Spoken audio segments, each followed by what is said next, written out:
Hello.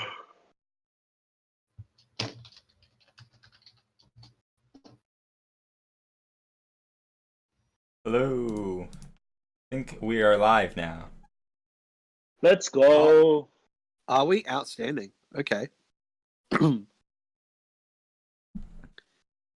Alright, we're just gonna make sure. We're gonna have a boring My Anime List stream on because I have no idea what better to OBS out here.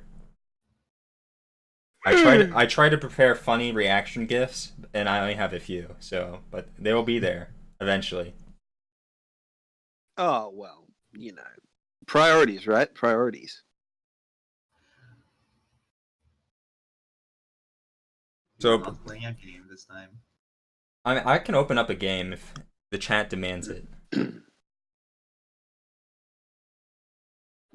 Let's do it. Yeah, I'll do that right now. Actually, Oh, I'm preparing it though, and just in case. So instead of getting right into the meat of things, let's just ask about how everyone's day has been going. I assume besides you just woke up, just got done with your comrade stream. yeah, I am awake. Got a little bit of a cold, but somehow I don't know how that happened, but you know, fucking yeet. I'm still here. Oh, Posadus, you hit 1K subs today. Yeah. Well, I did. Well, technically yesterday. but yesterday. Yes, I did. I am now in the big leagues. Let's go. I am in the big leagues now. Congratulations. Let's give him applause. All right. Yeah. Congratulations. Congratulations. You're up there with the top anti-tubers. A communist. A Posadus too. They won't know what hits them. Yeah, this is the thing. Like, this is only the beginning. Like, I have yet to have one of my videos genuinely explode. I'm waiting for it to happen. I think my next video is going to be the one that does it. I mean, I hope it is. But I feel like there's like some like YouTube thing that's just like, this is sensitive content, and we're just like we're just not promoting it. Like, it's just not happening. It's too political. Am I crazy? Yeah, well, my most recent video is one of my fastest growing. I mean, it's slowed down in views now, but What the Sword Art Online Your one? newest video is not about politics, though, right? So that goes according to Calliope's theory. Yeah, my past two videos haven't been really communist in nature. I am shifting over. I am infiltrating the mainstream. Is what I'm doing at the moment. I'm being very subtle about my communist propaganda, but it's still there. You just have to pay attention for it. Was it the Haruhi video that put you over the top? Yeah, the Haruhi video. The Haruhi video put me over. Yep. Because a lot of the guys from the SOS Brigade Discord and SOS Brigade Reddit subscribe to me. I see. That's good. Haruhi is still a strong religion. Global. Haruhi is a religion. It's my religion. And I'm an atheist usually, but Haruhi is my religion. It's my favorite show of all time. If you want to know the full reason why, watch the video. But yeah. Oh yeah, I totally want to make a second video on Carole Tuesday. You know, let's actually just talk about like the shows that are carrying over from the last season first. Sounds good. Carole Tuesday. Is anyone else watching that besides me? I'm watching it. I'm not. No. It's really hitting its stride right now. It's getting pretty intense. It's about to wrap up, but I'm not sure if you saw the first video I did on Shonen Ronin about the show, but it's like set on the planet Mars, and it's a music anime, and it's so in touch with like the current politics that we're going through today. Because not like, only unbelievably in touch with everything. Like, it has like a very good world view. It's very specific and it's very precise. I think it's really interesting how they did it. Like, the last episode was showing detention centers where like immigrants were being held in, and one of them was like this rap artist. It was insane. Dude, they got I- freaking Denzel Curry on Carole Tuesday and Flying Lotus. Like, what the fuck is going on? Oh, are we allowed to swear here? I don't see Oh why yeah. not. Oh Alright, fuck fuck yeah. it. I was going to. I mean, we could get flagged, but who cares? Let us get Yeah. flagged. Let's do it. Oh, But- yeah. Speaking of things carrying over, it was just released on Crunchyroll. I don't know if you guys saw it, but the movie for Saga of Tanya the Evil, came out recently. It just On came out. Crunchy- Cool. It's been out since February, but it was released. But it was released on Crunchyroll streaming, and I watched the movie yesterday. Oh. And I will What did you say, think?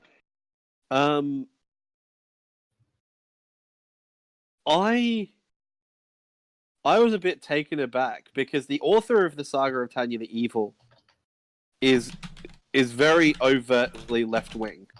Like, Yeah. they are a Wait, comrade.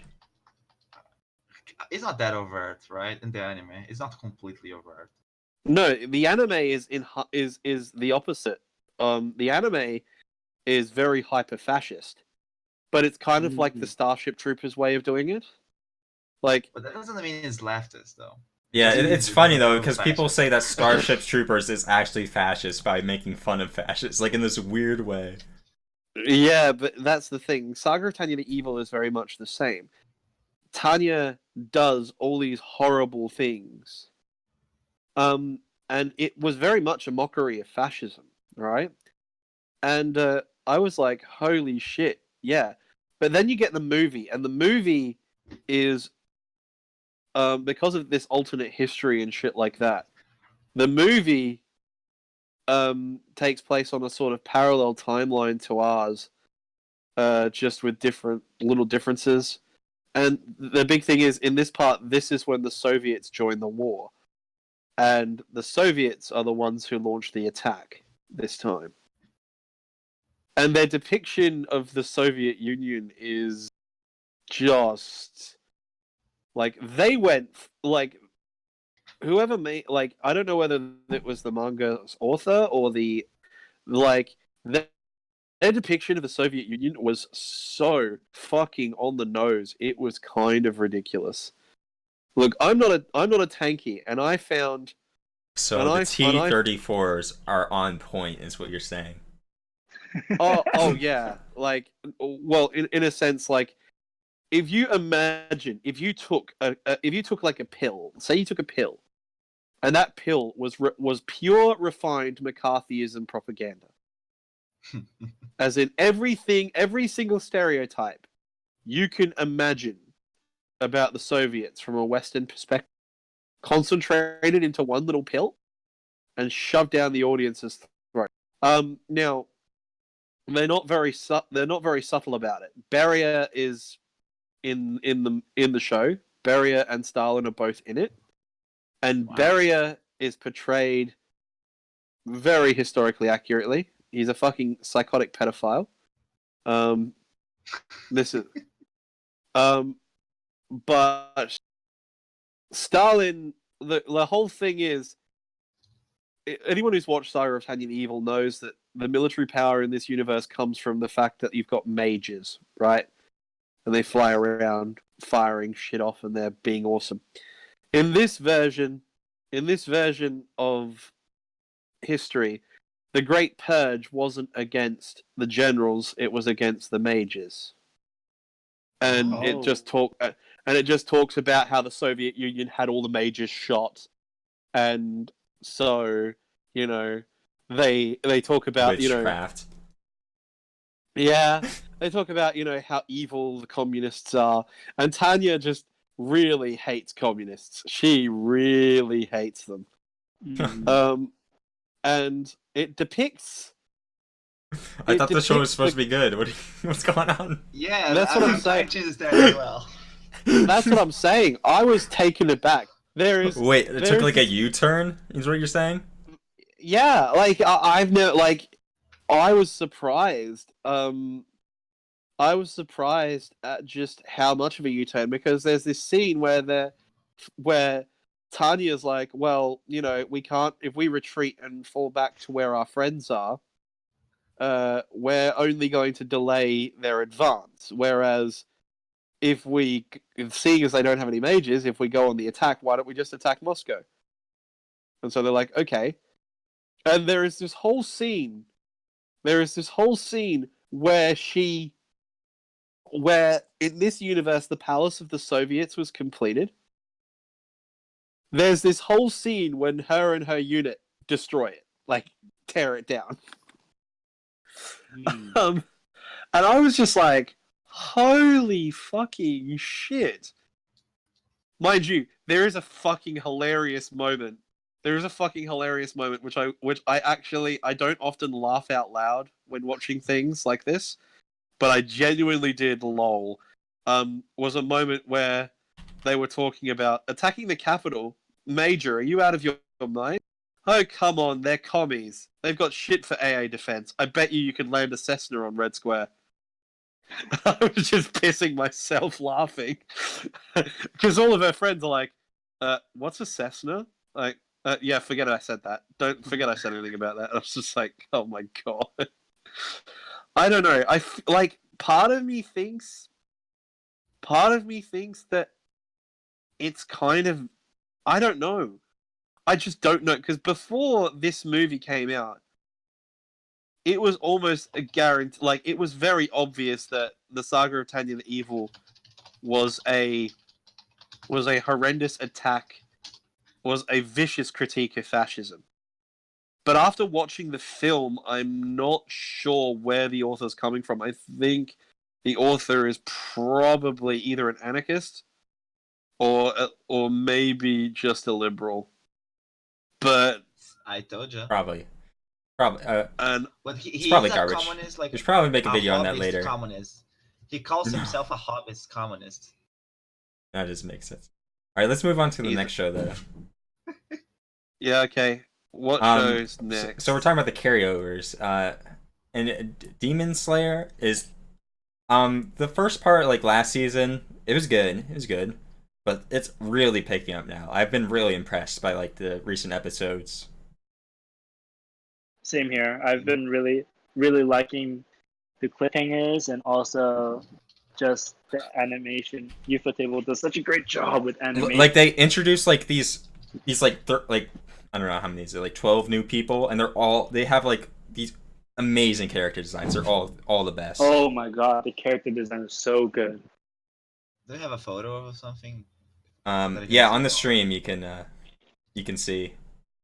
Well, just a picture of Demon Slayer. But yeah, let's look at the characters. There is a GIF in front of them.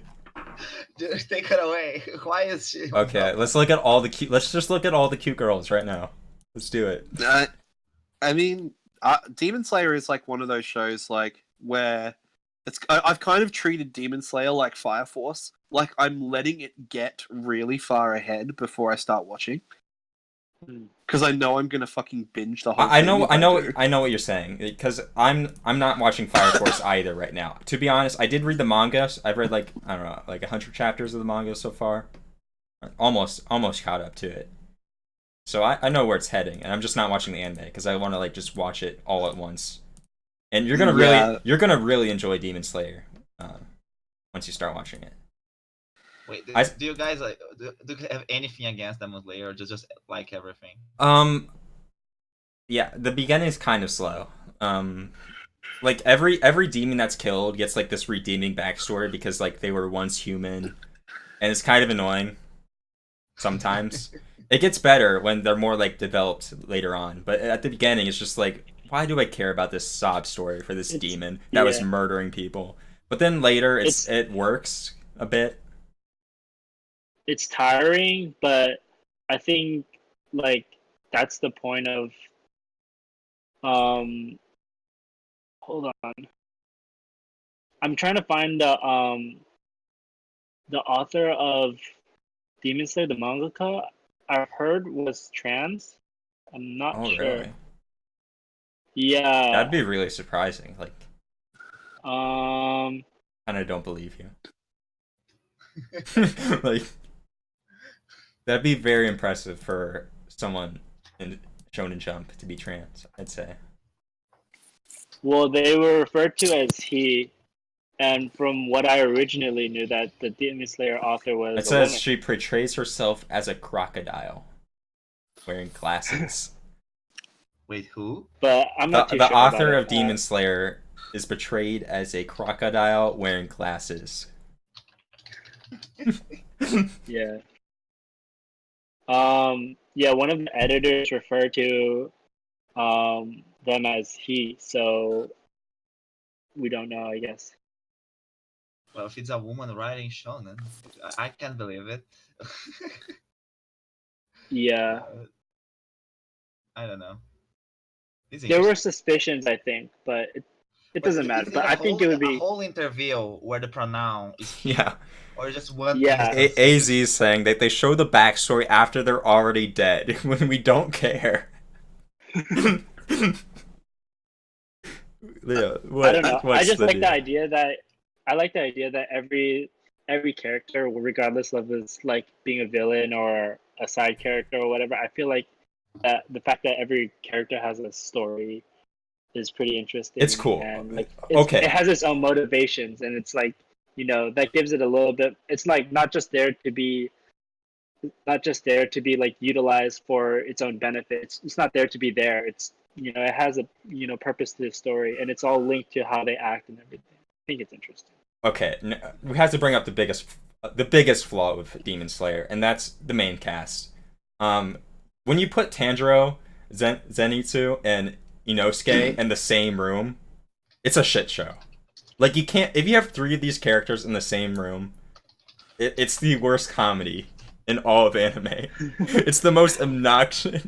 It's the most obnoxious thing. Like, I don't mind each character individually. Like, Zenitsu is like the coward. He's like constantly running away. Yeah. Except like in like the Is it clutch the blonde moment. guy? The blonde guy. He's the lightning Yeah, guy. I watched one episode.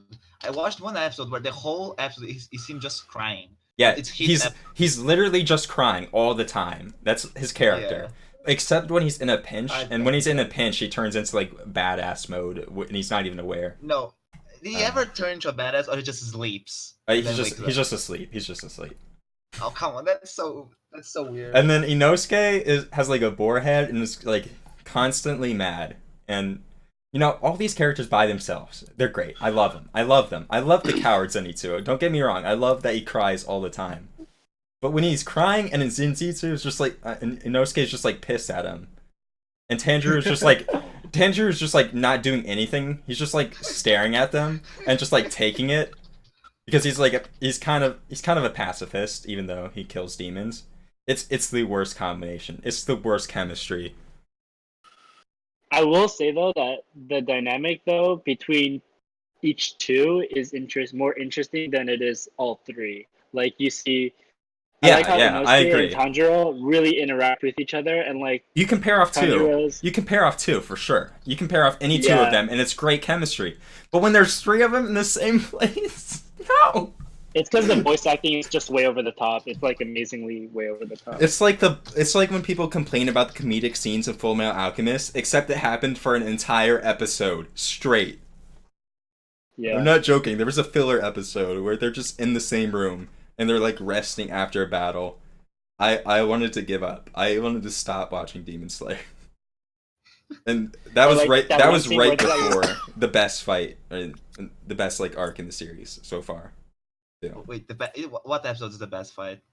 I think it's 19, right? 19 is the one everyone talked Oh. about. 19 is the best one. 19 is I the watched best one. episode. Because The everyone is talking animation about is it, good. Go ahead. and I agree. It's really good, that episode. I just watched that one, but then I read Yeah. someone told me what happened later. Did anyone got bothered by what happens after the episode 19? No, I think it's fine. No, I think it was a good ending. The guy, like, they built up the fight so much, and the guy, the guy's not dead. That's fine. That's I really correct. don't care. That's good. You really don't care. If you watch it week to week, okay. If you watch it like back to back, I could see that being a problem. But like we were watching it week to week, so we're like, yeah, that was hype, and then we come back, and then it's finished off. Yeah, but nothing. It had no consequence. Like everything was so cool, and it has nothing happened. Who cares? It was cool. I mean, For that okay. episode, We just got a second cool moment though. We just got to see the other guy just like decimate him. No contest. How it can go so high and then so low in just 1 second? I don't know. Look, I don't know anything about that, but I don't know if it counts as a carryover. But there is, of course, the other big carryover, even though it ended earlier this season. Anyone else keep watching Siege the anime? Siege. Siege. No, I have that not was last seen- season. That was last season. We can't bring up Attack on Titan. Besides, this is not relevant right now. Oh, I don't know if it counts or not, but like, because you see, the thing is, weirdly as it sounds, I've only been watching a couple of shows this season because I've only wanted to watch a few of the ones that I've seen. All right, let's go. Let's talk about one of them. Which one? Okay. I'm Okay, actually curious. We're talking about Attack on Titan, positives. No, we're not. We're not talking about You- hentai. I mean, maybe Attack on Titan. I mean. later. Attack on Titan. All I'm gonna say on Siege the anime is that it was surprisingly good, but as you said, that's last season. We won't talk about it.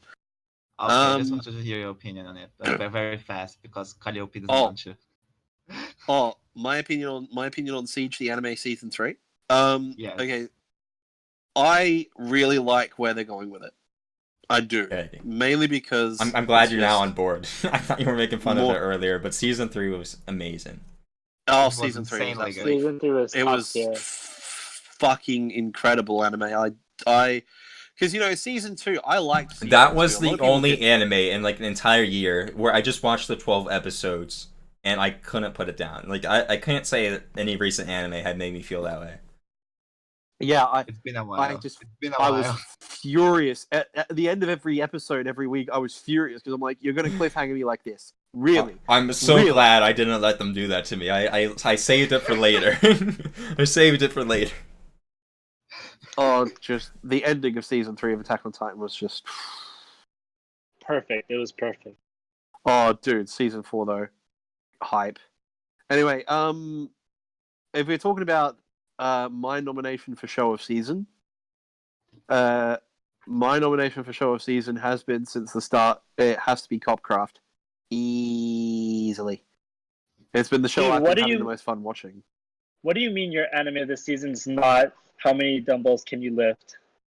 Onegay Muscle. I haven't started. I haven't started watching that. I haven't started watching that yet, but I'm going to. I'm sorry, I'm gonna defeat you with facts and logic here. This is the anime of the season objectively. It's just the best. No, Blue, excuse Blue, me. do you, Blue, please. Do you lift? I mean, yes, actually, I do now I'm after a asking very Blue. long I'm time. asking Blue. What? Do you lift, Blue? Do I lift? Yes. Yeah, occasionally. I wouldn't say I'm a regular, but I do my Okay, exercise. Then you can say that Dumbell is the best. Then I will let you. Know it. Well, Why? I don't want to sound like a too like I'll be honest. Like I have two categories of anime. When I'm planning on making a top 10 list. I said I'd make a top 10 list for my 1,000 sub video, and I think that's what I'm going to do. But I have two top 10 lists. I have my guilty pleasure list, and I have my actually good list. Okay, and if I was to go by what I think was on my guilty pleasure list, I would say Copcraft is number one this season, easily. However, if I'm being objective, the best show I've watched in a very long time is actually Astra Lost in Space. I've been watching Astra Lost in Space religiously, and I've really enjoyed it.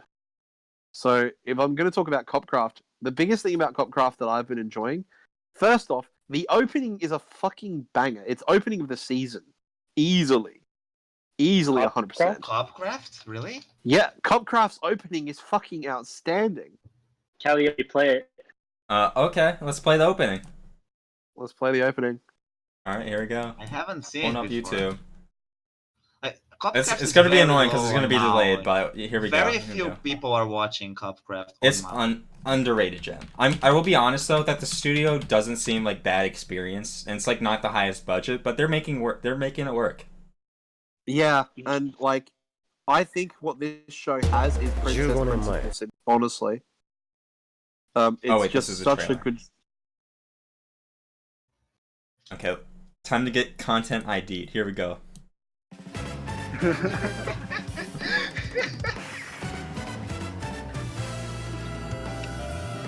That's Time to actually- get. Maybe you shouldn't do it.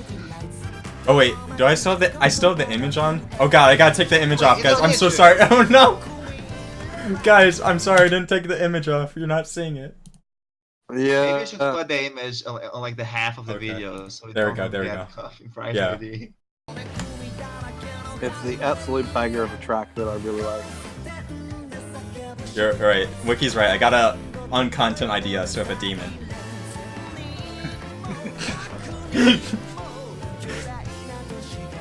The saddest liking of anime about cop, major cancel. Yeah, I'm cancelled, right? I know, right? I'm absolutely cancelled. I'm subscribing. Your favorite anime of the season is about cops? Yep. Disgusting. I'm The cancelled. description of this anime is bright but good. Yeah, that is the actual description of this anime. And it's fucking outstanding. I'm having a lot of fun watching it. Because I honestly think that it just has one of the greatest character dynamics, especially between Mataba and Exodenica. The sad actually- AZ says, I hear good things about Copcraft, but I couldn't get past the third episode. Where does it get better? Okay, so ignore the fan service episode, which is episode 7 and 8. What it does do, what it is bright but good. Also, if you like NCIS, or if you like, there's a particular show that I think of which was not big in the US, but it was very big in the UK, called Life on Mars, or Ashes to Ashes. Basically, if you like cop shows, like if you like finding the criminal, like doing the detective work, getting the clues and all that sort of shit, this show is great. It's fantastic. Oh, but it's episodic then? Actually, have you guys seen an anime called Gosick? Yes. Gosick. It's famous. It's very famous. Okay. Like, but what I really like about Copcraft is, it does actually show the problems with police, especially racial profiling. It does tackle that quite strongly, Really? which and you want to know what's really fucking funny? In a strange turn of coincidence, in a strange turn of everything that we know, the main villain of the series is shaping up to be the right-wing political candidate for mayor. the main The villain? main villain is turning out to be the right-wing The only mayor. way I would accept a cop show is if the villain is a right-wing mayor who's like, we need to fund cops more. No, he's the one saying that we need to. This is a big. It's shaping up to be a big strike against racial profiling and racist actions by police. Like, the right-wing mayor is looking to like get all the foreigners from the other world out of Earth and start new ethnic tensions and all that. And Is it that explicit? Like, it's foreigners, really? yeah. It's not yeah, some sort of alien creature that can kind of abstractly not mean anything if you don't look at it. No. The other creatures from the other world are literally elves and shit. Like, they're very human-ish looking, and this is racial tension between the two groups. Like, we've got to get rid of these foreigners; they're causing the problem. And so it looks like that the right-wing guys stage a terrorist attack, and Exodilica and Mataba, the fucking cops of all people, are drawing the conclusion that it's the right-wing nutjobs who are the bad guys. And I was very taken aback. I was expecting this to go like Gate. You know what I mean? Like, Yeah. support our law enforcement I kind of was supporting that officials. earlier Yeah. too. but they've gone like they've taken a very quick turn. Like they're very blatant against police corruption and especially against racial profiling by police. There's one scene where a police officer sort of walks past Exadelica in the hallways of the office and says "fucking alien" or whatever like that, right? Mataba turns around and fucking near on decks the guy. Like, it's like you would think a show called Copcraft about police officers. You would think it would be like Gate just for police, right? But they're doing a complete U-turn. And I was just like, holy shit. This is a woke take on law enforcement. And I was like, who is it directed by? Toyopi, can we check that? Sure, let's check it Yeah, out. I'm looking at the writer right now as well. The director is Itakai. Okay. Itakai. So the author is the Itakaki same Shin. author. Key anime episode director for Bakemonogatari. Oh, for the opening, second opening. That's only an opening. Okay. Key It animation. seems that the creator is the same person who wrote Full Metal Panic. Is the same writer. He wrote the script for Take-Q. Oh wow. Take-Q script soundtrack. He's the Take-Q director. Wow. Oh my God. What a legend. Yeah, Copcraft is amazing. I like shows woke as fuck. Don't even care. Interesting. Can we really say it's woke as fuck when the director directed Berserk and the second season of Berserk? I don't think so. Oh no. That's regressive. Come on. All right, Yeah, next show. Next show, Astra Lost in Space. Let's talk about that. Anyone else watching Astra? Easily one of my favorite shows of this season. But you can just tell that it did not get the budget it deserves. Oh no, 100% no. But I don't. The manga's not very long, so I don't know if we're going to get season. I think what we're going to do is if it does really well, because from what I hear, it's doing really, really well. It's very popular. Yeah. What's going to happen, I think, is we're going to get a 12-core season and then a movie. That's what I'm reckoning. That's what I'm hoping. The finale is going to be an hour long. The last episode of the season is going to be an hour long. Isn't that the next episode? Because we've just had season 11. We've just had episode 11. Yep, it's the next one. It's the next episode. So they're going to finish the manga in one hit. I think they're trying to. I mean, the first episode was like 40 minutes long, right? Yeah, look, Astra Lost in Space, it was a short manga, so I think that it's going to only be this season. But what a show. Like, genuinely, what a show. Like, I agree. Who's directing this? Can we check? Because I thought the idea to make space look big by changing the aspect ratio of it was like a genius idea.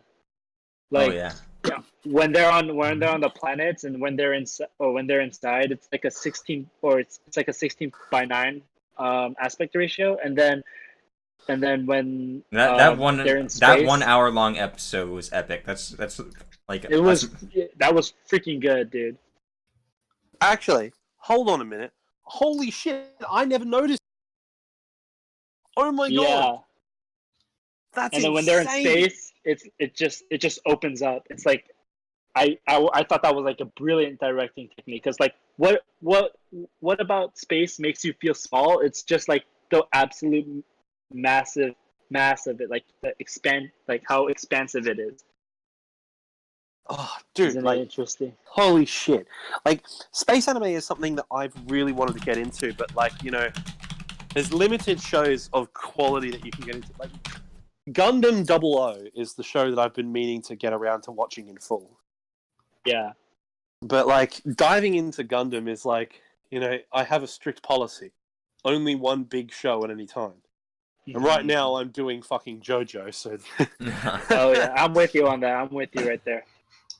Like, because I know that, like, if I if I divvy up, if I've got all these shows I want to watch, if I divvy them up, I'm never gonna finish any of them. Cherry's saying they can probably get it done in a season. I mean, there's only 49 chapters, but that might be cutting it because like, wouldn't you say an episode's like it's like 2 to 3 chapters maybe? So I don't know. They could with the hour-long specials possibly.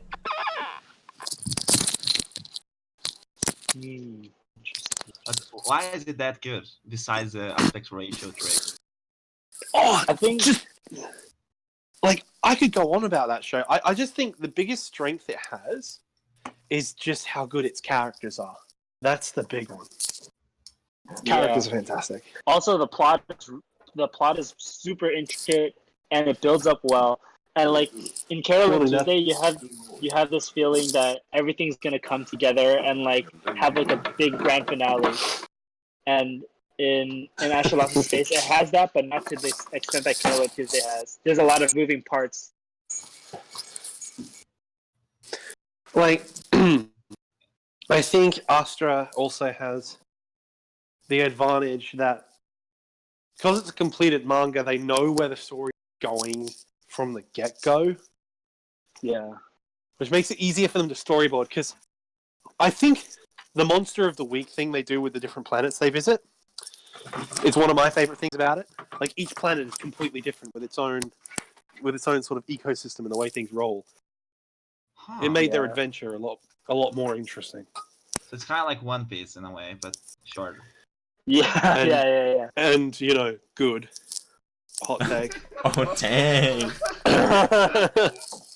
The thing I don't like about it is that I don't remember how much time they spend in space. Maybe it's like a year or two, but it feels super quick, over a couple of weeks. Come on. We need more in space parts. Enlarge the aspect ratio right now. I think the characters are also really good too. They're really likable. Especially I like the couples in there. You have the captain and Arias, and then okay, just tell you guys are saying it picks up after like episode 5. I kind of stopped at the part where like the quiet girl like escaped from the ship, and I'm like, I really don't care that you're lost. I just don't care. Oh yeah, but she had like she's way too quiet, and I'm sure there's like some elaborate backstory. I just don't know it yet. I literally don't know. Yeah. The reason, like, I like how there's a reason for everyone's like abuse and neglect. Like, it has a political meaning to everything, like each of their struggles. Yeah, if that makes sense. So I'm finally on my computer now, guys. Oh, nice. Oh, hello. There we go. No wonder you were making so much noise. Yeah, there it is. There it is. Oh my god. Astra Lost in Space is really good. I do love Astra. Opposed to this show, you are watching a show with focus on characters, it seems. Yeah, all of my shows that I love are all heavily character focused. That being said, we've got the upcoming anime season, and we're not talking about that yet. But all I'm going to say is Psycho Pass season 3. So excited! Oh my god, my favorite anime of all time. Rosada's like clipping the mic over Psycho-Pass 3. It's that good. Oh, dude, like for real, for fucking real. I always say that I have 2 favorite anime. My personal favorite is Haruhi, purely because of its personal meaning to me.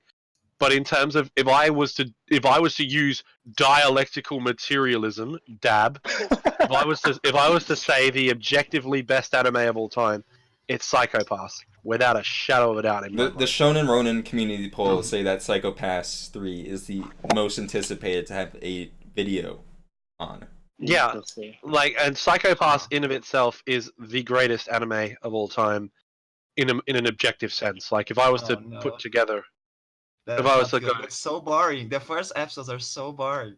Okay, you take that back. Oh, we're throwing shade right here. All right, putting up the fight image. Ricky trying to have a fight. I was trying to have a fight. I've got nuclear takes, my friend. You cannot defeat. I haven't seen Psycho Pass. Can you sell it to me? You haven't seen? Okay. All right, I'll sell it to you. So, This is Imagine capitalism. a world which is technically, on paper, it's perfect. A system which everybody should be happy with. Mhm. But because of that, it's actually a dystopia. Oh, And it is and the twists and turns in it are so monumental, so huge. Let me put it this way, the big reveal at the end makes half of Steins Gate look like baby games. Okay? I'm telling you now, the big reveals of Psycho Pass are just Yeah.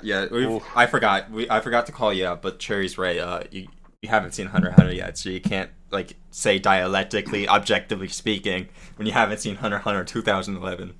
Come on. Okay, alright. Now, from what you guys have told me, it has a very strong anti-nuclear proliferation message, and that invalidates it right there. I see we're at a fundamental disagreement now. Mutually assured destruction is not a means of maintaining I peace. see that it's a means of you're ensuring trying communism. to have a fight.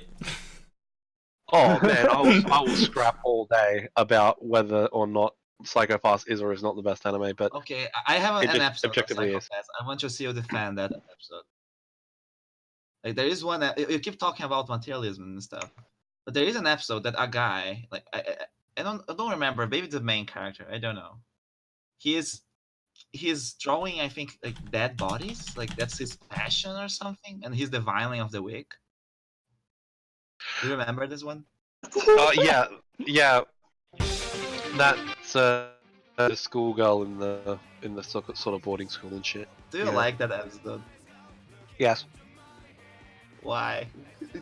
They just talk for so long. I don't even remember what they talk about. They just keep talking about. But that's why drawing. Psycho Pass is so. It just drops the philosophy. It drops the fucking. It drops the discussion. It drops the hard questions. Like Shogo Makishima is like one of the best villains of all time. Like genuinely, he is a villain beyond all villains, in my opinion. Because I like think their design, their character design. also the concept of the Public Safety Bureau as a police force, as an examination of law enforcement as well, is always really, really cool. Oh yeah, that's cool. That's cool. Yeah, because like, they have an equipment to measure if someone will commit a crime or not. That's cool. yeah, and not only that, the police. Sorry, my dad sneezes, shake the stratosphere. Their weapons. If they lock up on an innocent person, the weapons won't fire. Oh. As I always say, it's China the anime.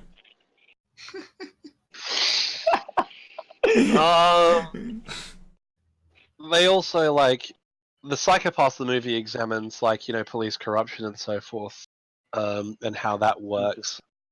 But it's worth watching purely because I think what I like about Psychopaths, so much is that both sides are at the same time heroes and villains. If that makes sense. Both sides have got a very valid point, and you have to draw your own conclusions as to whether you think one side is right or the other. There is a famous image on the internet that has like a ranking system of violence. Like in the top, it's always the violence that have a point. Let's see if I can find that. Shoko Makishima's position is always interesting, but Let's that's not move what we're talking about. To a show that depicts violence but is pacifist. Vinland Saga, a show we at Shonen Ronin consider somewhat bad, even though. I've been hearing from some of my very good friends who say Vinland Saga is like the masterpiece of masterpieces. Yeah, I see people calling Vinland Saga anime of the year, and yeah, I was watching it. I got up to the 5th episode. It's okay. It's all right. But people are really overselling it. The themes, as Cherry Boy Brighter will tell you, are whack. I don't know what anime of the year would be. Vinland Saga is one of the good mediocre animes. Like it's mediocre to me, but like it has like a very good animation style and budget. But the story is just doesn't carry me anywhere, to be honest. The setting in Iceland is really cool, but Yeah, I don't like the character motivations. I think they're just kind of meh. yeah. Cherry Boy Reddit says Vinland Saga is just kind of alright. I kind of agree with him. But visually, it's stunning. So I don't know. I don't know if I should spoil like episode 4 because like I don't know. Is that too? Is that too much? It's a historical anime, so I don't think spoilers are genuinely a thing. Wait, is this historical? I don't think so. Oh, it's based. I think it's similar to Vikings, from what I've heard. It's similar to Vikings, the TV show. Like, it's based on actual Viking sagas. Oh, really? I think it is. I'll Google. Oh wait, Do they if you ever guys get haven't to seen, Yeah, I agree with Cherry. The kid, the Thorfinn, he's kind of annoying. I don't know why he's the main character. The character at the start, Thor's, he's. I don't like his pacifism. He literally doesn't stop, like this pirate who then goes on to pillage an entire village. Like, good job on being a pacifist. You got an entire village pillaged, and you're dead. Good job. the most interesting character is Aslot by far. He's Ascalon, so yeah, I love him. the He's pirate. he's Yeah, probably my favorite character. I would Okay, agree. yeah. I was. The story is drawn from historical accounts of the period, such as the Saga of the Green Lanterns and the Saga of the Eric the Red.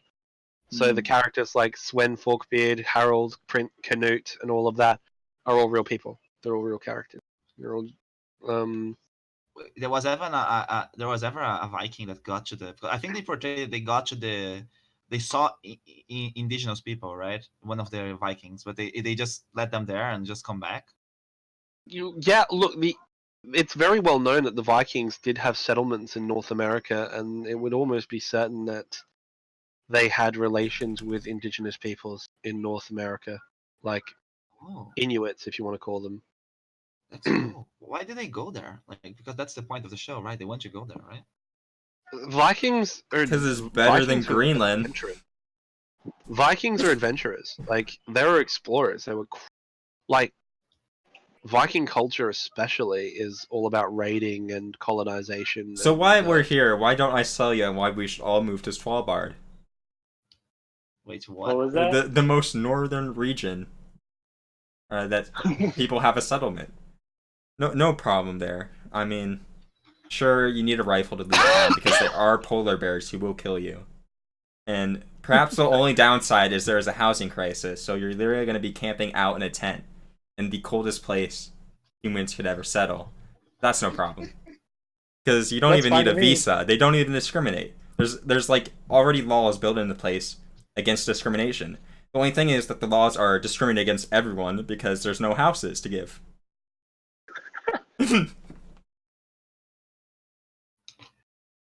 That sounds like a good sell.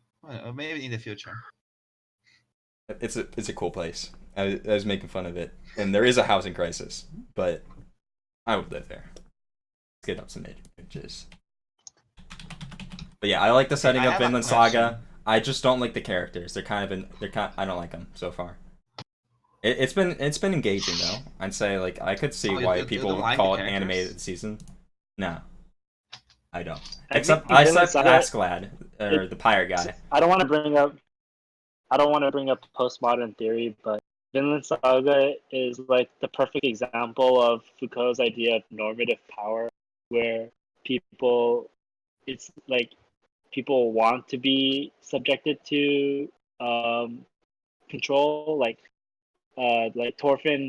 There's this one scene, I don't know, episode 8 or 9, where Thorfinn has a conversation with a slave, and like he says, like, "Oh, I'm not like you. I'm not a slave," but like he's clearly doing. He's literally bidding, a right? slave. Yeah. So he's a slave too, right? It's just two different. One is resistant to the idea of being a slave, but is a slave, and the other is accepting of an idea of a slave. But has like dreams that of being free. Like they're both the same person. I think it was interesting. Wait, but are you saying that Foucault, right? That's what. Yeah. Is Foucault saying people want to, what does he mean when people want to be a slave? People people want to be subjected under control by normative power. So like you see like of our knowledge Is comes that a learned from, want, or is that a biological one? Like, how does it frame it? it's a learned want. It's something that we're raised to, something that we're raised to feel. Like think about like the idea of like peer correction, like getting shamed for doing something wrong, right? So then you positively want to do something right. Does that make sense? In that sense, Yes. in that sense, you're end up being conformed to this idea that you have to fit in with everyone else, right? And that's like the subjection of that is what normative power is, right? As opposed to I don't remember the other power Foucault mentions, but it's actual physical power where it's like, you know, police like hitting people and saying like, you know, obey the law. You know, there's a normative power which is non-violent, and or it's all of it is violent, but in this way it's not physically abusive. Remember, non-violence protects the state. Don't forget it. That's the problem with Vinland Saga. So I want to tie this up with a question, like, especially because of the newest Shonen Ronin video about education. I want to ask, after you said all about that, about learning to be violent and shit. Is Star is the name of the main guy in the first Thor's episode? is the parent, and then Thorfinn is his blonde kid. I see. Is Finn just son? Thorfinn? Yeah, that's his son. That's interesting. Then is Thor a good parent, a good father? I'd say he's a good father, but his ideals get him killed, literally. Yeah, he was think he's a good father. Like I said, Thor's died and literally got a village pillaged because he didn't stop it. He's just like, you know what? I'm gonna hold my pride over actually saving people, and it didn't work. Let's just say that. Maybe he tried fighting as well, and that didn't work as well. He just he actually won. No, he actually won. He won the fight. He's just like, you know what? I'm not gonna kill you. Yeah, and the pirate's like, well, I'll kill you. It was ridiculous. I don't think he's a good father. I think he went to awful his father. Son. Like his son was in this culture of, hey, let's be a warrior. It's so cool. Fighting our enemies, honor and shit. And he just goes to his son and say, son, you have no enemies. And that's it. That's not shonen. Having no enemies. No, he has a point. But instead of like having a dialogue with his son, it would be the more S-class way of teaching, I imagine. If S-class is a good show about education, as the video portrays, he would have a dialogue with his son. He would have a trade of ideas. To be fair, he was like 6 years old, so I actually don't blame him. He wasn't supposed to be there. The show's kind of whack. I don't like it. There's a lot of conveniences. Oh, there is? Doing things. In the first 2 episodes? No, it doesn't, right? I don't know. He just like shows up on the boat when he wasn't supposed to be on the boat. They get like barricaded immediately. I don't know. Is he a superhuman? Like, does he have supernatural powers like Thor? He kind of jumps on the beginning of the episode. They're kind of overpowered and not acting like actual soldiers, acting like super warriors. Because like in the first scene, there's a rain of arrows, like a bunch of arrows are falling from the skies, and they try to defend themselves with Viking shields. But I don't think the Viking shields are able to do that very well. Fruits Basket. Someone's saying Fruits Basket is the best carryover. Anyone watching that? Fruits Basket is fucking good. It's so fucking good. It's like, at first, like I was trying to understand the appeal of Fruits Basket, considering that they made a remake and everyone was really hype about it because they had grown up watching it. I was trying to find the appeal of like first 6-7 episodes. I didn't understand it. I thought they could have capitalized on some moments really well in the first episode, and they blew it. and I was just like, why do people like this? And then the next 15 episodes came, and I was just like, what the fuck, dude? This shit is the best anime. Like, it was like, I really love the characters. I think for a slice of life, it's just pretty generic characters, but they're executed really well. So Blue gives it a seal of approval. It's freaking. Wait, is this Romero, like a new you're- season, or is this like a different, or is this like a new anime? I'm confused. It's a remake of the old It's a one. remake? Yeah. So should I watch the old one or the 2019 one? Oh no. I think the voice acting. I've only seen a couple of episodes of the old one, but the voice acting in this one is pretty. The new one is pretty good.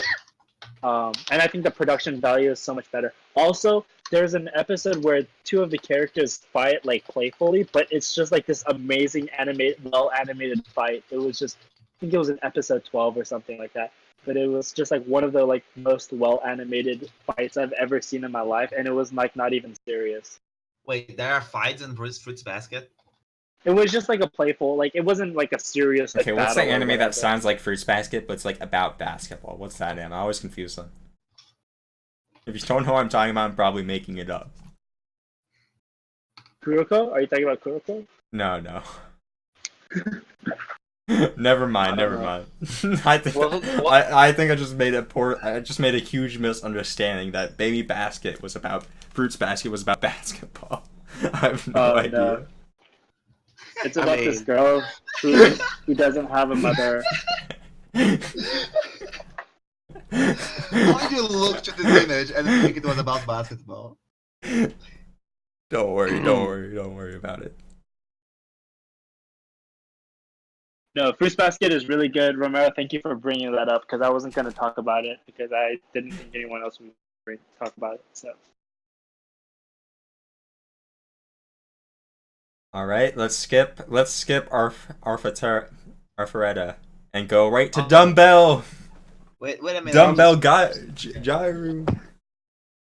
Onagai muscle. Someone said Onagai Easy said muscle. the new Fruits Basket follows the manga. Meanwhile, the old one, it seemed that it diverged from the original story. So they are like FMA for the first FMA and the second one. Interesting. Oh, aren't we going to talk about the masterpiece? The absolute masterpiece that is Do You Love Your Mom and her two-hit multi-target attack. That is Oh, the we're anime not of gonna the year. The Anime best of the year. anime of the year. Anime. Of the century. Milf say Kai. Now what got me was the first episode felt like very safe. Like I could watch the first episode with my mom, no problem. And then the second episode, Oh. No, that was a show. It's made for us to reconnect and be good together. like the first episode, nothing lewd happened. But the second episode, I felt uncomfortable.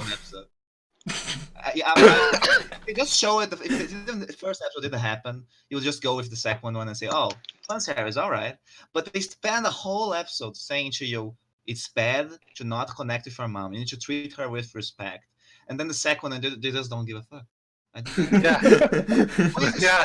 Yeah. Just literally, like, there is a scene where her son is literally crawling all over her naked body, and like, Oh yeah. and it's like, and she's like, "No, we're mother and son. We can't do this. This is not okay. You should control yourself." I'm like, "Fucking hell, you're making it weird right now." Wow, Like- it has a 5.84 on my anime list. I think it's better than that. Oh Unless they're god, just memeing it. I'm gonna see what its give this score is as on well. Anime Lab. I don't think who is this anime for. If it was just the first episode, I could see it going. Now, If it was to just be the honest, second episode, I could watch I'm it. being a bit It's harsh because I kind of like the character designs. I like the person who did the original thing. I mean, this anime seems kind of trash, but whoever the artist is, I think they're okay. Yeah, no, the character designs are really good. What I love about this is the titles of the episodes. Like, let's go through the Yeah. titles of the episodes, okay? Whatever So the this is first- adapting is superior, I'd say. Okay, so like here are the titles of the episodes. Okay, so the first episode is called "The Boy Thought He Was Embarking on a Great Adventure, but uh-oh, what's going on?" Then the next episode is called "It's Just a Coincidence They're All Girls." Got that? Wipe that smile off your face. Then the third episode, I haven't even seen it, gets to the real meat of the issue here. Underwear is armor. Make sure it's high in defense, otherwise my son might die. What a title! Like what an episode title! Like fucking hell! Holy shit. And then kids are kids and parents are parents, but also human beings, and it takes all kinds. I remember, Oh I remember reading a paper about the phenomenon of like light novels and mangas like having like this unnecessarily long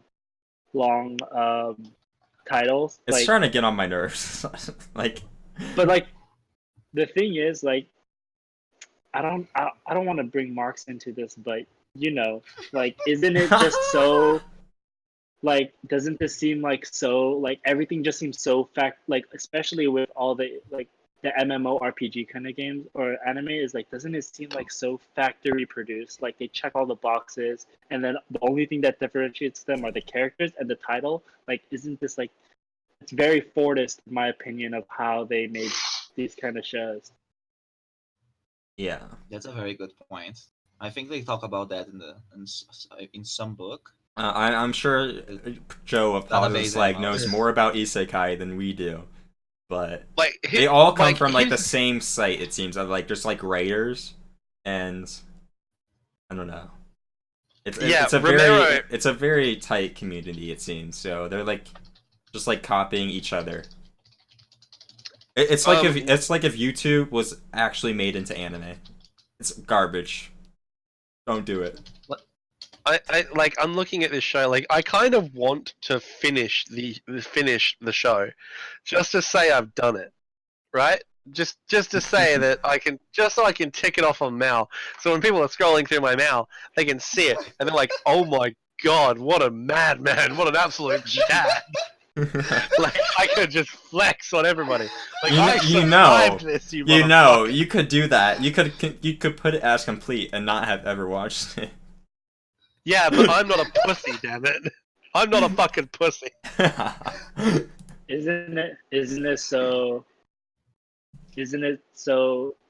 Well, I just think all the characters here are really especially likable, and I don't really like MMORPG kind of anime. Wait. So this is You think that the characters are just checkbox bullshit from very corporate institutions, but you still like not them? corporate, You but still think about how the way they're made, right? Like even it's gotten to the point where like people are like even the characters are like self-conscious, like are conscious of it. So it's just like, wow, this is just like an MMORPG game, right? Or like this is just like what they say in the light novels.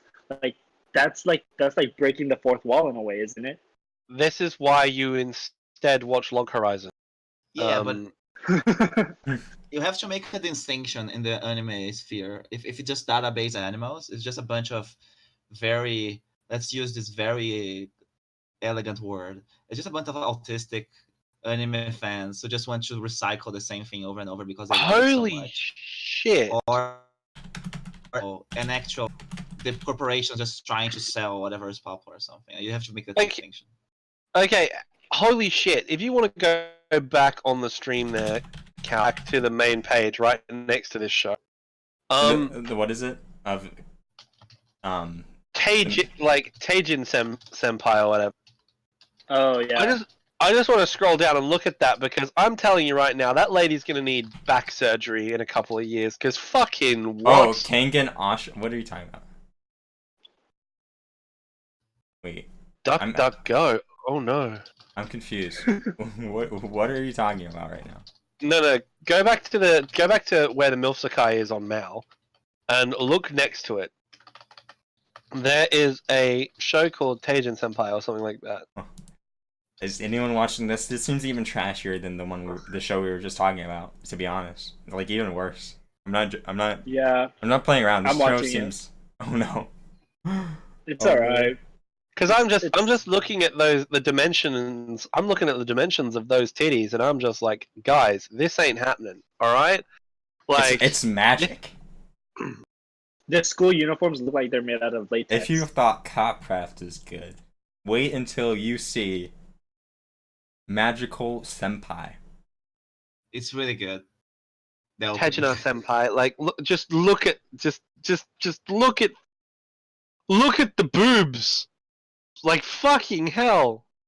All right, okay, very Like- important PSA. Screw the magical girl show. That's just about how she can support her back. Let's talk about Mo Did anyone Dao Zu actually watch the Shi, show the best, besides Blue? the I second think Blue season watched of the best Chinese anime that has ever been made thus far. And Oh, let me just say- excuse me. Fuck off, Calliope. It's not the best Chinese anime ever made. You know what the best one is, on principle. The Leader. The Karl Marx story. Oh, Okay, Easily. Okay, the sorry, best. but the Karl Marx anime didn't have a high budget enough to be called the best anime of all time. Now No, we're it- talking it's- about Mo Dao Zu Shi. Yeah, about- Oh, I see. Have you seen the opening? Have you seen the first season? Well, no, that is without the Communist Party there would be no New China, but even so. Oh, I see. Okay, never mind. It sounded a lot like sounded a lot like the opening of the show. Maybe That the might real have just been revolution the is Chinese lingo, perhaps. maybe the real revolution is the friends we made along the way, guys. If you Okay, just say anything in Chinese, I Okay. know will say what I'm Posadas, That's the- stop attacking me. I'm trying to have a public service announcement for what show to watch. But yeah, based on a novel. Now I just learned that this is probably based on a BL novel. I didn't know that, and I couldn't tell, but it might be, and it's set in like this ancient setting of China, except the main character is a necromancer. The coolest character, the coolest thing in class you could choose in an MMORPG is the necromancer. Edgy, I like it, and it's a great story. I agree. It's amazing. He's I feel literally personally attacked because I'm over here in Paladin Gang. Who else is in Paladin Gang? okay. The other guy in this BL romance is the paladin. Let's just say that. So there we Yeah, go. because, The necromancer that and the can- paladin. fucking tanks that can heal. Like, dude. I don't think I'm selling the show well. So someone in the comments give the best pitch. We're moving on. This is the second season. Go watch I it. didn't think you were a BL connoisseur. Now, I don't know if that's true though. Like, I guess it is kind of a BL novel, but like it's kind of low key for now. It could ramp up.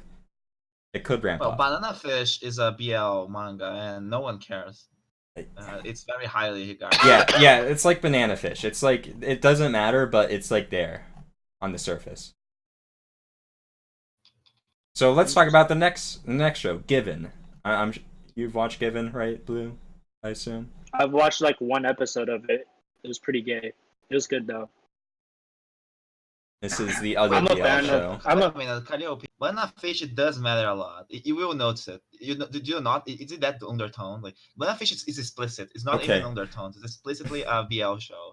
Is You're the right, show you're not BL? Yes, Well, yes or no? it is just BL. undertones? It's just Um, undertones. it's I imagine undertones, Given's alright. kind of overt, but I haven't seen it yet, and Given is overt. Given is pretty overt. yeah. All I saw, to be honest, was the encounter scene, and it looked good. But then I'm like, I don't care anymore. Yeah. This gets my seal of approval though. If this is your kind of show, Given seems good. I'm not sure about the music part. It might actually be worth watching the music stuff, but I don't know. Wait, is this a comedy Yeah. show? What is this? It's like a music and romance show, I guess. Slice of life. Are we going to talk about the elephant in the room? The massive stone elephant in the room? The Dr. Stone. Oh no. Oh, hey-oh, Dabaruni. Well, as you could see in our No, Dr. oh, Stone podcast. Hot take. Dr. Stone is not that good. Yeah, it's trash. It supports colonialism. Yeah. Wait a minute. I actually don't. I don't think it's supports colonialism. Why do you think that? What? They're just like, we're gonna take science and conquer this village with their primitive ways. I don't Yes, know. but it portrays Senku as an evil guy. The other characters point to Senku with his evil smile and say, "Huh, this guy sounds evil. That's true. That's true. That's just one slight point I made. Like, Stop look, that. I just don't like the concept of the show. I just genuinely don't. It just sounds. I'm going to do a plug, but Taserlad recently made a video comparing Dr. Stone to Jimmy Neutron. And it was just a funny video. But he gave Shonen Ronin a shout out by mentioning our Shonen aesthetic post. But yeah, one of the points he made in that video is that Dr. Stone doesn't do a good job at like explaining how science is not like good or bad inherently. It depends on the intent of the person using it. Like the show doesn't talk about that dynamic at all. It kind of just assumes that science is good and that progress will. Well, it doesn't talk about it that much. Like it's not a big point, or at least It's in the beginning though. They need to hype people up to science first, right? Yeah, science, bitch. No, they actually do it. I think they actually do it. How far did you watch the show? I have not started episode. I haven't started episode 1, and I don't intend to. Yeah, don't do it. It's not that good. You don't like it if you didn't watch it. It's overhyped. Because I have been watching. I've been watching all the sort of reviews, and I've been talking to the people who've watched it, and I was originally going to jump on the bandwagon because everyone else was watching it, and after all the reviews I've gotten from different people, I'm like, yeah, that's going to be a hard pass from me, fam. See, the village arc kind of slows down, and the village arc is kind of boring. Like, they literally make Chrome, maybe he has a purpose layer in the story, but Chrome just seems like a replacement for Taiju, who is not in the story right now. Like, I don't see how any, I don't know, the sailor, the Chrome guy. Who is Chrome? Is Chrome the mentalist guy? Chrome's the guy who likes science too, who was called himself like. Yeah, that's a thing. So the story has a lot of bad parts, and one of them, they just get rid of the 2 side characters for no reason, kinda. Yeah, like Yuzihara and Taiju's like replaced by 2 characters at the same time, Chrome and Gohaku. Gohaku has like the strength, and Chrome is like helping Senku. That's not true. No one can. He was a work guy, right? The challenge would be much less harder if they had the work guy. AZ says Dr. Stone is fun but lacks urgency, and I think I agree. I really like the art style, though. I like the art style. That's it, though. We've got other shows that are still airing and carrying on.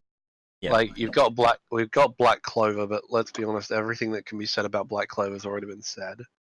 Realistically, what else we got? Demon Lord retry. Well, guys, we brought up Dumbell Gyro, and you guys just like skipped over it. What is this? Well, look, it's just a fun show. Like I've liked what I've seen, and Dumbell? like to me, yeah, Dumbell's fun. Dumbell is fun. It's just fun. Here, let me The play you designs the are best, really good too. the best song on the internet. Look, I'll be honest with you guys. I'm not a huge fan of the Fate series. I haven't done anything with Fate. I haven't watched anything in Fate. But the idea that there is a sort of alternate universe, retro-futuristic, magical Sherlock Holmes series set in the Fate universe, like Lord El-Melloi's Case Files, Rail Zeppelin, I've been very tempted to watch. And I haven't watched anything to do with You haven't seen Fate Zero? No, you're not going to enjoy it. If you haven't seen any of the Fate... There's no way. You can't get into it. But yeah, okay. Before we start talking about Lord Zeppelin, search Q, Life Will Change, Dumbell. You have the best mix-up ever in history. Okay, yeah. So, besides, you're gonna have to come to the expert me later on. I don't want to go on a huge, like, hour-long podcast on how you start Fate.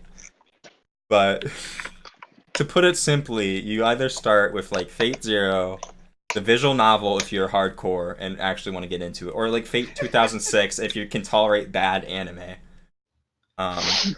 Well, this is the thing. I've been told that because it's a prequel, you can start with Fate Zero, apparently. Yeah, you can start with Fate Zero. I don't recommend Fate Zero, but if you want to take the casual Fate... Wait. No, I'm the hardcore Fate fan. I recommend starting from Point Zero, the visual novel, where it all began. But if you want to just like get into it casually, go with Fate Zero.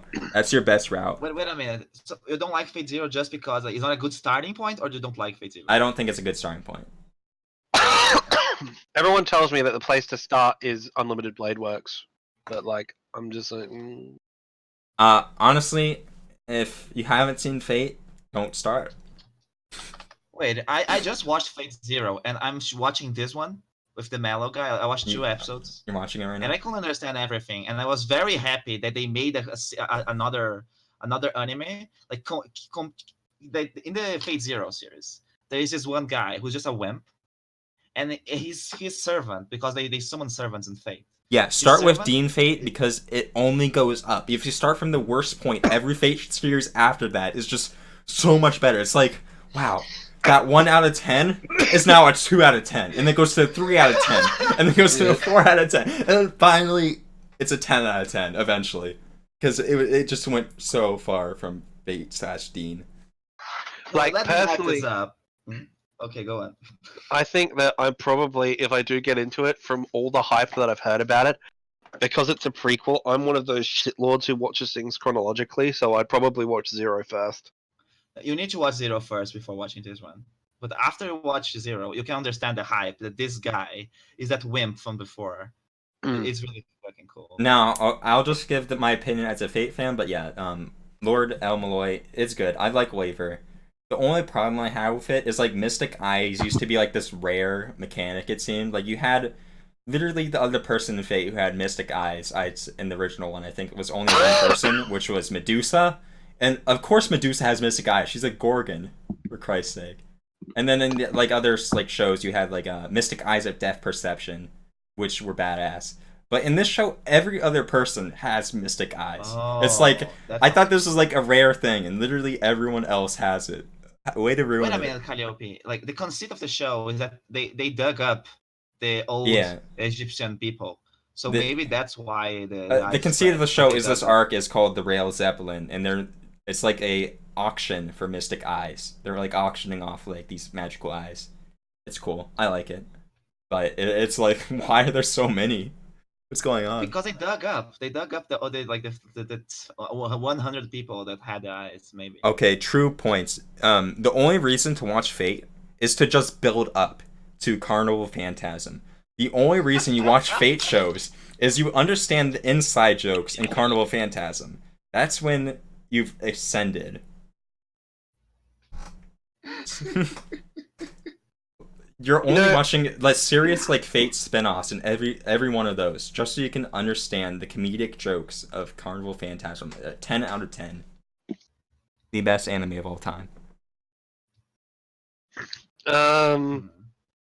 Nope. Yeah, they weren't blocked by that somehow. Flying Ninja is saying start with ... and hentai and search Fate Grand Order. This is the state of the franchise. It's a mess. I think I'm gonna have to make like a video on how Fate Grand Order has ruined Fate. It's loot boxes the anime now. Buy your Mystic Eyes. Auction your Mystic Eyes. Do it right now. They have value. The thing, right? Giguk was the guy who sort of summed up what I view of the Fate franchise. It's like, hey look, we've got another Fate spin-off. And it's like, there's not enough Fate manga or anime out there, apparently. And there's just like a whole, like there's an entire 3-page of mail just dedicated to the anime of Fate alone.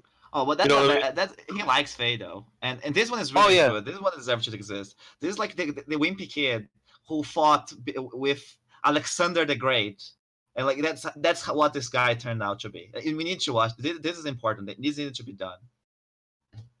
Yeah, this is an essential must-watch if you liked Fate Zero, I'd say. It's okay. Like, right. Don't you want to watch like the follower of Alexander the Great? Moving on though. Let's not make this the Fate podcast. I have one question about Fate for you. Okay, what is it?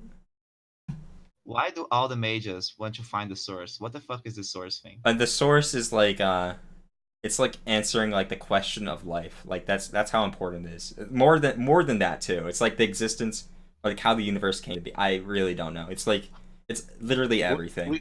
We already know. It's like if you understand the source, you become God. Let's just simple. We already know the answer. The answer is 42. Next anime. I think the other dialectal materialism. I thought that was the show was going for. I was not sure. Let's. It- we're pretty much. I think Vasas just made a Hitchhiker's Guide to the Universe or something, but I'm not sure. So moving on. Yes, I did. I just made a Hitchhiker's Guide to the Galaxy reference. Yes. Did we like cover literally everything? I don't know. We have the pervert We've covered show. all the stuff worth talking about. Yeah, everything worth Yeah. talking about. It's over. Let's talk about the would you love a pervert as long as she's cute? Anyone have anything to say? I don't. I've never heard of the show, and It's I really wish good. I hadn't. It's really good. Which show? What's It's enjoyable. What's the show? What's the show called? Like, Girls in Their Savage Youth or something like that. Oh yeah. Oh, yeah. Maiden. That Oh, show's we good. need to talk about that too. That's apparently the only other show that I can think of that'd be worth talking I about. feel like we should just like kick Posadas out eventually and just have like our own separate like section on Maidens of the Savage season. Yeah, because I haven't seen it yet. We'll give the brief rundown. It's a really good drama. Yeah, it's good. It's really good. A lot. It's heavy on the sex content though, so you don't want that. Wait, Hentai. this one, the hentai demo Suki thing. Like Blue agrees. It's really fun. Yeah, The it's fun characters and it's are- well directed. It's well directed. It's really well directed. You said like you how said they it carry just the like conversation. resembled Shaft. So Yeah, that's a the plus. Monogatari series. I'd say. The way they do the conversations, and then they just, because you know how like Monogatari series conversations, they have like this very airy feeling, and it's like random, and sometimes you'll see like cuts of things that relate to the conversation but aren't in the conversation itself. You know what I'm talking about? Like they just have like random cuts. Like what I think of Oh about yeah. I think about the conversation Senju Gahara has with what's the cat girl, I forgot her name, but they talk about like the food that she eats, and then like she figures out her whole personality based off of the food that she eats. I feel like that had that kind of touch to it in Ski. It was really good. I really enjoy that show too. So it gets a seal of approval from Blue. Is it like actually good though, or is it like the show, like the Malice scoring suggests of like a 6.7? Do you think it deserves a 6.7? It's trash. Yeah, it's What? well. It's trash. The premise It's is good trashy. trash. It's like the premise is trashy, but I think the execution is way better than the other trashier shows. So Yeah, would you say it's the king of the trash shows? Like if like don't watch like the one where they're all trapped on an island. Watch this one. Yeah, and I would also say that We Never Learn is up there too. We Never Learn's actual drama though, but this one is like less of that. And Oh wait, you said More We of Never this. Learn? You mean the one So that's like upcoming, like next season or I Yeah. think second there's season? an important thing. Like when you think about harem shows, what's the worst part about them? I can think of one of them, for example, is what's the name? Shield Hero. What's one of the worst parts about Shield Hero? I don't know. Um, I didn't really like Shield Hero. Let's not talk about Shield Hero right now. Yeah, Shield Hero. The guy just like, in harem shows, they kind of the protagonist is kind of condescending. The girls that just find excuses to just depend on him all the time. Like maybe not even excuse, they just depend on him for no reason. Like they have like a whole social system. Like they have a bunch of friends. They have like their things they do, but they just throw all of that just because the main character is there, and they become like surrogates of him or something. So in this one, most of the girls they have an actual like reason to like him. He's not a wimpy guy. He does cool things and he's a good person, and that's why they like him. That's why he's not Protagonist trash. is really good. Yeah. He goes out of his way to help people. He's a true. He deserves attention. Yeah, That's the thing. that's You're always the looking for most an icky show, important this is a question. good start. That's always the most important question to me every season. It's not like what's the best show. You can always tell like what are the standout shows. What is important to me is what is the trashy show that stands out from the rest. And can this claim the king of the trash? I'm not sure. I don't know. The magic girl one is also cool. The magic. There's girl too many senpai. trashy shows that are just like this could be it, but I don't know. Is it the magical girl one? Is it the MILF isekai? Or is it the one where they're all on islands? Someone in the comments said that the one where Sono Desuka is good trash. So Good. someone says That's good Sono Desuka is better than the Wait, pervert one. what's Sounan Desu? Which one? Which one is that one? I don't know. I don't really think Sun and Deska is down there. It's near the. Okay, the preview has Yuri, so I guess it could be better. I'm Yeah, seeing it. I'm It's seeing So it. many people enjoyable. like Sounan Desu. But the thing is, Sun and Deska is really short. It's like 10 minutes long each episode. Oh, even better. And I really appreciate how things unfold in Hensky. Should be my receipt. All right, let's talk about something less trashy. That's just cute. Let's talk about the Demon Girl Next Door. Has anyone watched this 4-coma comedy other than me? Well, I only watched one episode.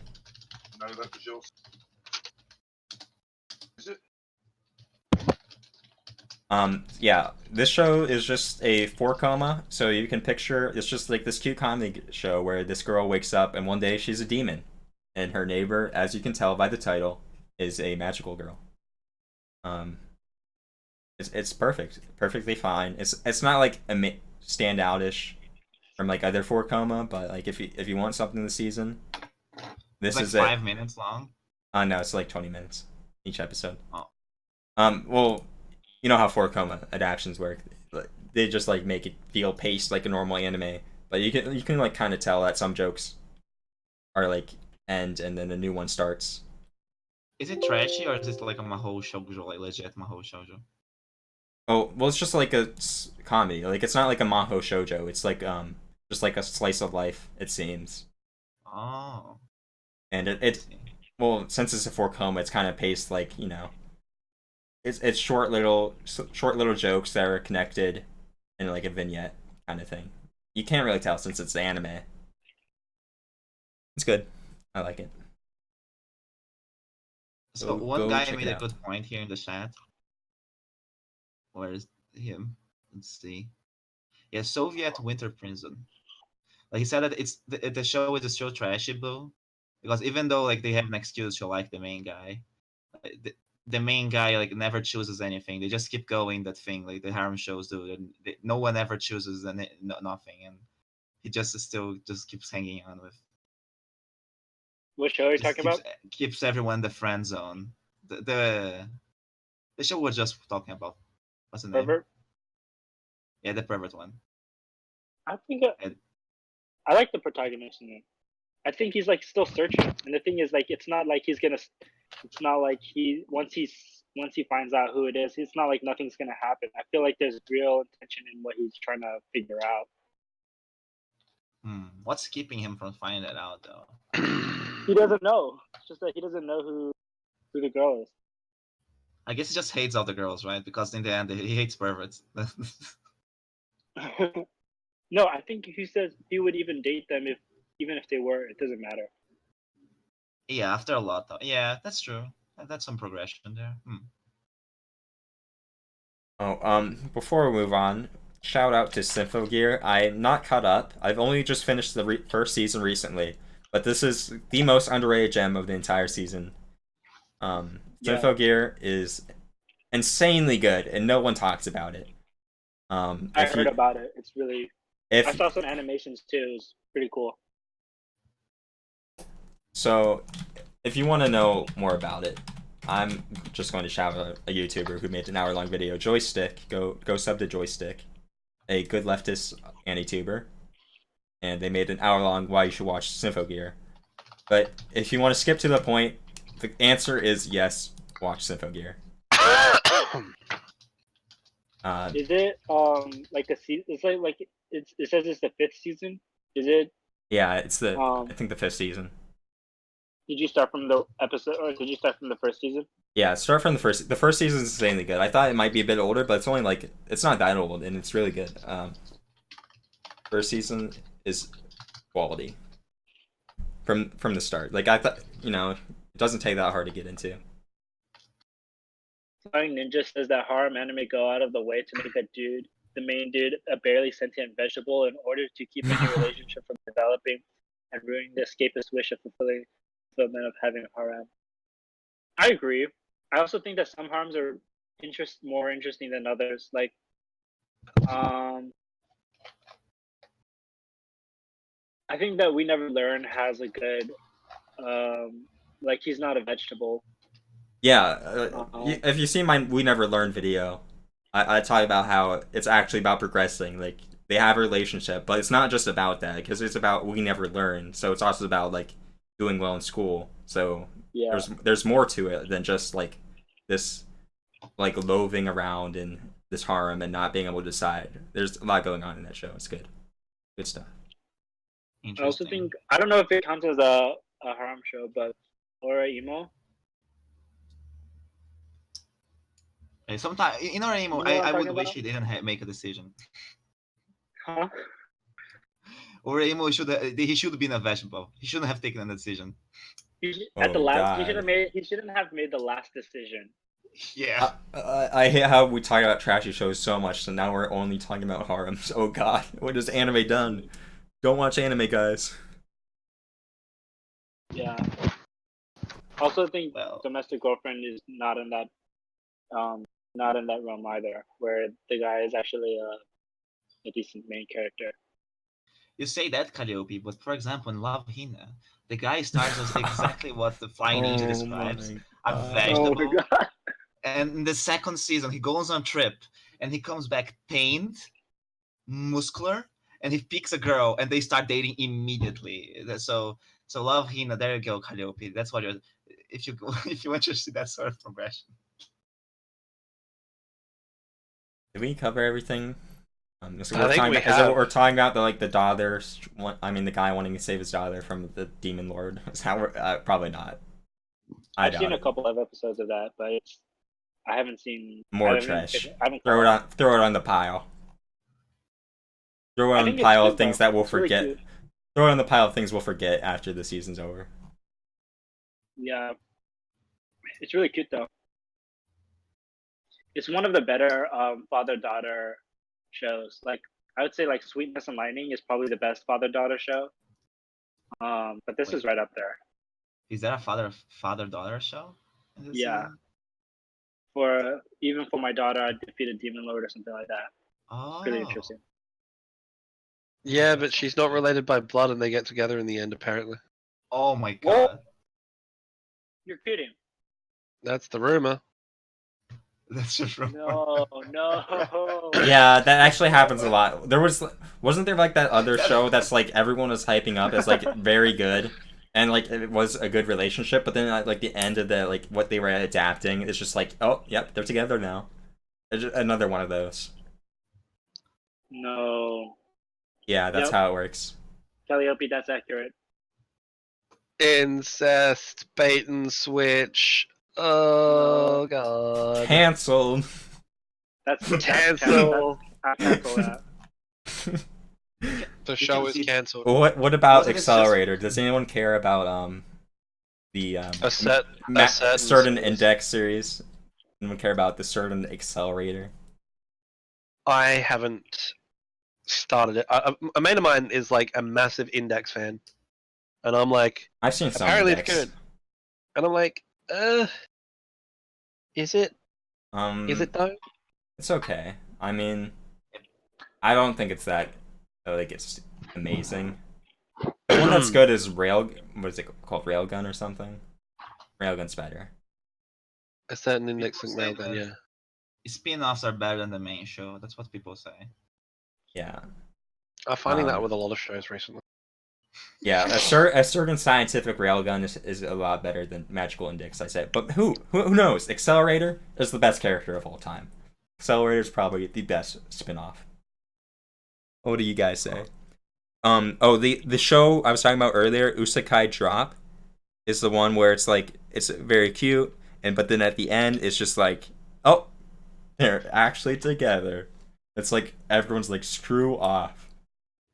That's Bunny Drop, isn't it? Oh wait. Oh, Bunny Isn't Drop. that- Bunny Drop. That's probably it. Oh, yeah, Usekai Drop. They're the same thing. Wait a minute. Isn't that only in the manga? Isn't the animation? Yeah, that's only in the... to You're right. That's only in the manga. The anime's fine, I guess. Maybe. Anime saved. But the manga, don't even. Well, the only thing I'm really, really super hyped about now is I really want the English subbed release of Violet Evergarden Gaiden. That's the one I'm really looking forward to now. Psycho Pass 3, yes, but ever since what happened with Kyoto Animation, seeing Violet is basically my number one wish at this point in time. Because Violet I Evergarden agree.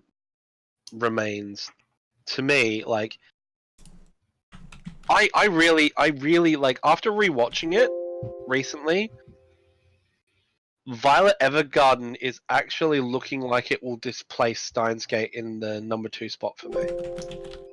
And I never thought I'd say that. I think But Violet Evergarden means a lot to me too. It's a good show. it's a masterpiece. It's Yeah, probably definitely.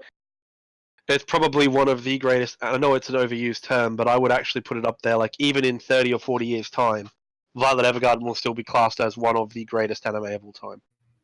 100%. I'm on that. I'd go so far as to say that, because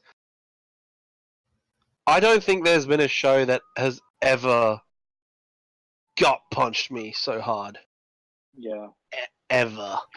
Like, it's just genuinely just, ugh.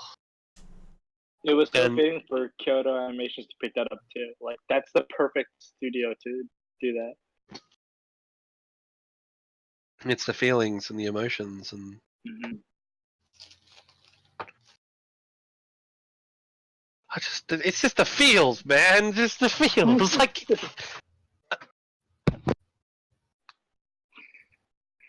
Yeah, it is a good show.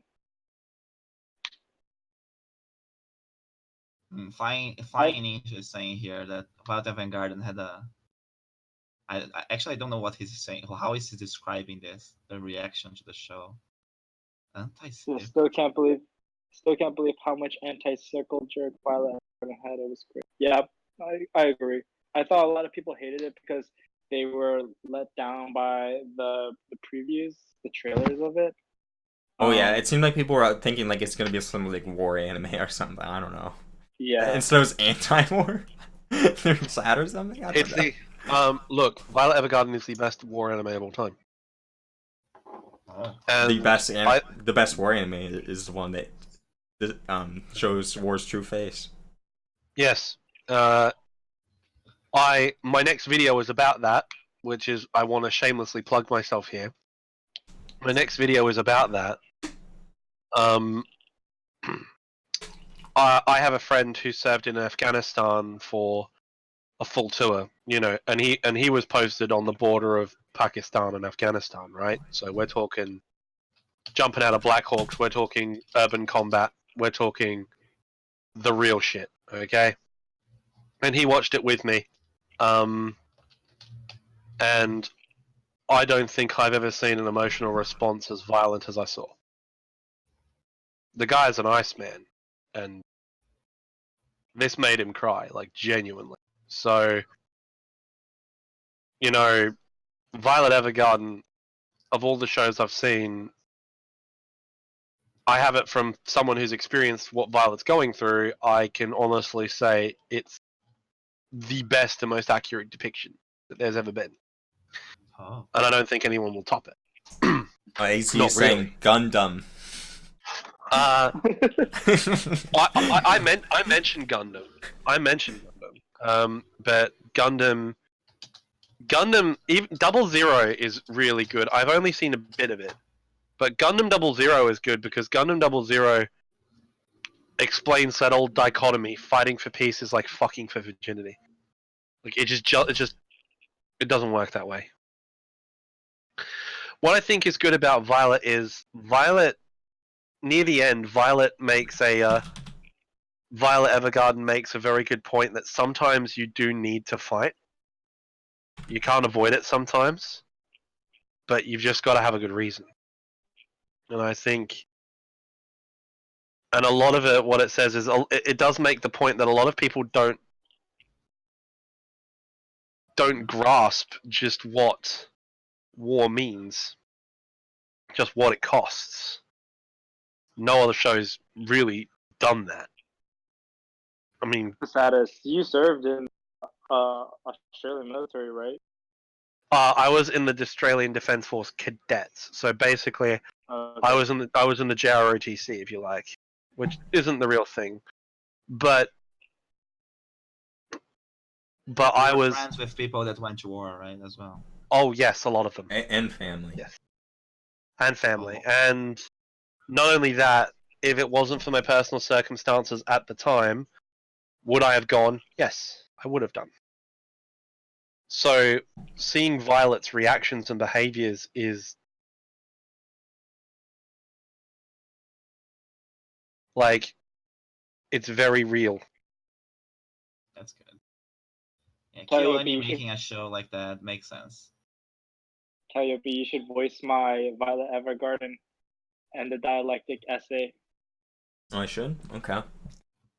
How about I voice it? It seemed a bit wordy, though. It's very academic. Oh yeah, But I guess we have it's to. super academic. Status. I wouldn't mind if you did it either.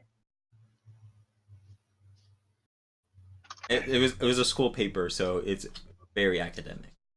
Yeah, it's super academic.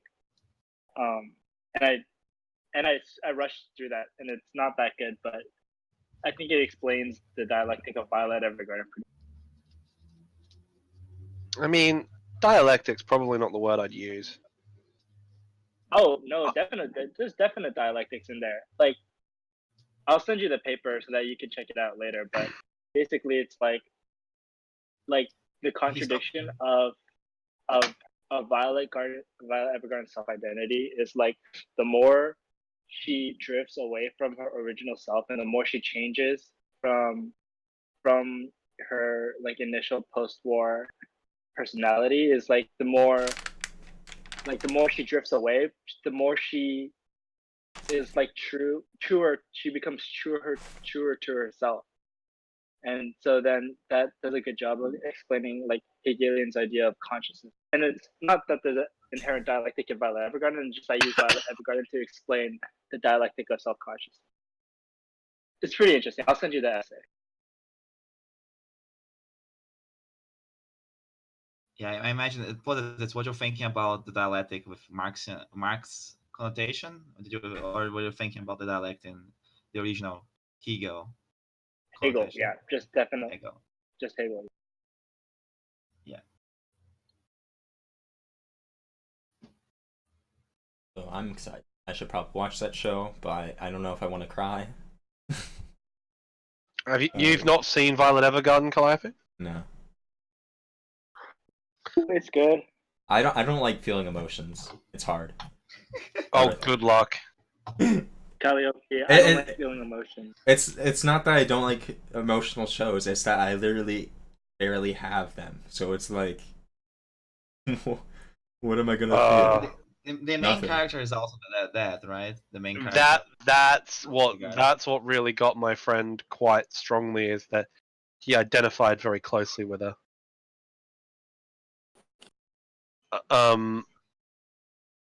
Her behaviors especially. Yeah, Calliope, the Flying Ninja said the show is a genre he would like to describe as characters discovering their humanity. So maybe you should watch it so you can discover that. Discover that I'm not actually a robot like I thought. Okay. Oh yeah, it'll do that to you. But can Calliope really watch Violet Evergarden with so much things to watch this season? I think that this season this good? Is it that good this season? So much things were hyped. Would you say this is the best season of the year so far, or no, some other season? I don't know. I mean, what are you saying then? Saddest? Winter? I would Winter say that come on, Winter had Shield Hero. That pulled the entire season down. That pulled the entire season down a peg, Shield Hero, by itself. Yeah. Here's the thing, though, right? Like, comparing seasons is kind of weird because in Japan, like, I think summer season is always the one of most. Yeah, we'll have to talk about that at the end of the year. It's too early. But I mean, I think fall is gonna be kind of lame. Like it's only second season, so that's like we can already decide right now. Fall season doesn't count. Oh, but there was Promised Neverland in the first season, though. Yeah. Yeah, Promised Neverland was amazing. Yeah. Kaguya-sama. I had a vegan friend who watched Promised Neverland, and Easy. You have to understand that emotions to me are like a minor tug at the tear ducts, and that's about it. So yes, there were tugs. There were tugs during the Haruhi movie, but I can't say. Disappearance makes me cry like a little bitch.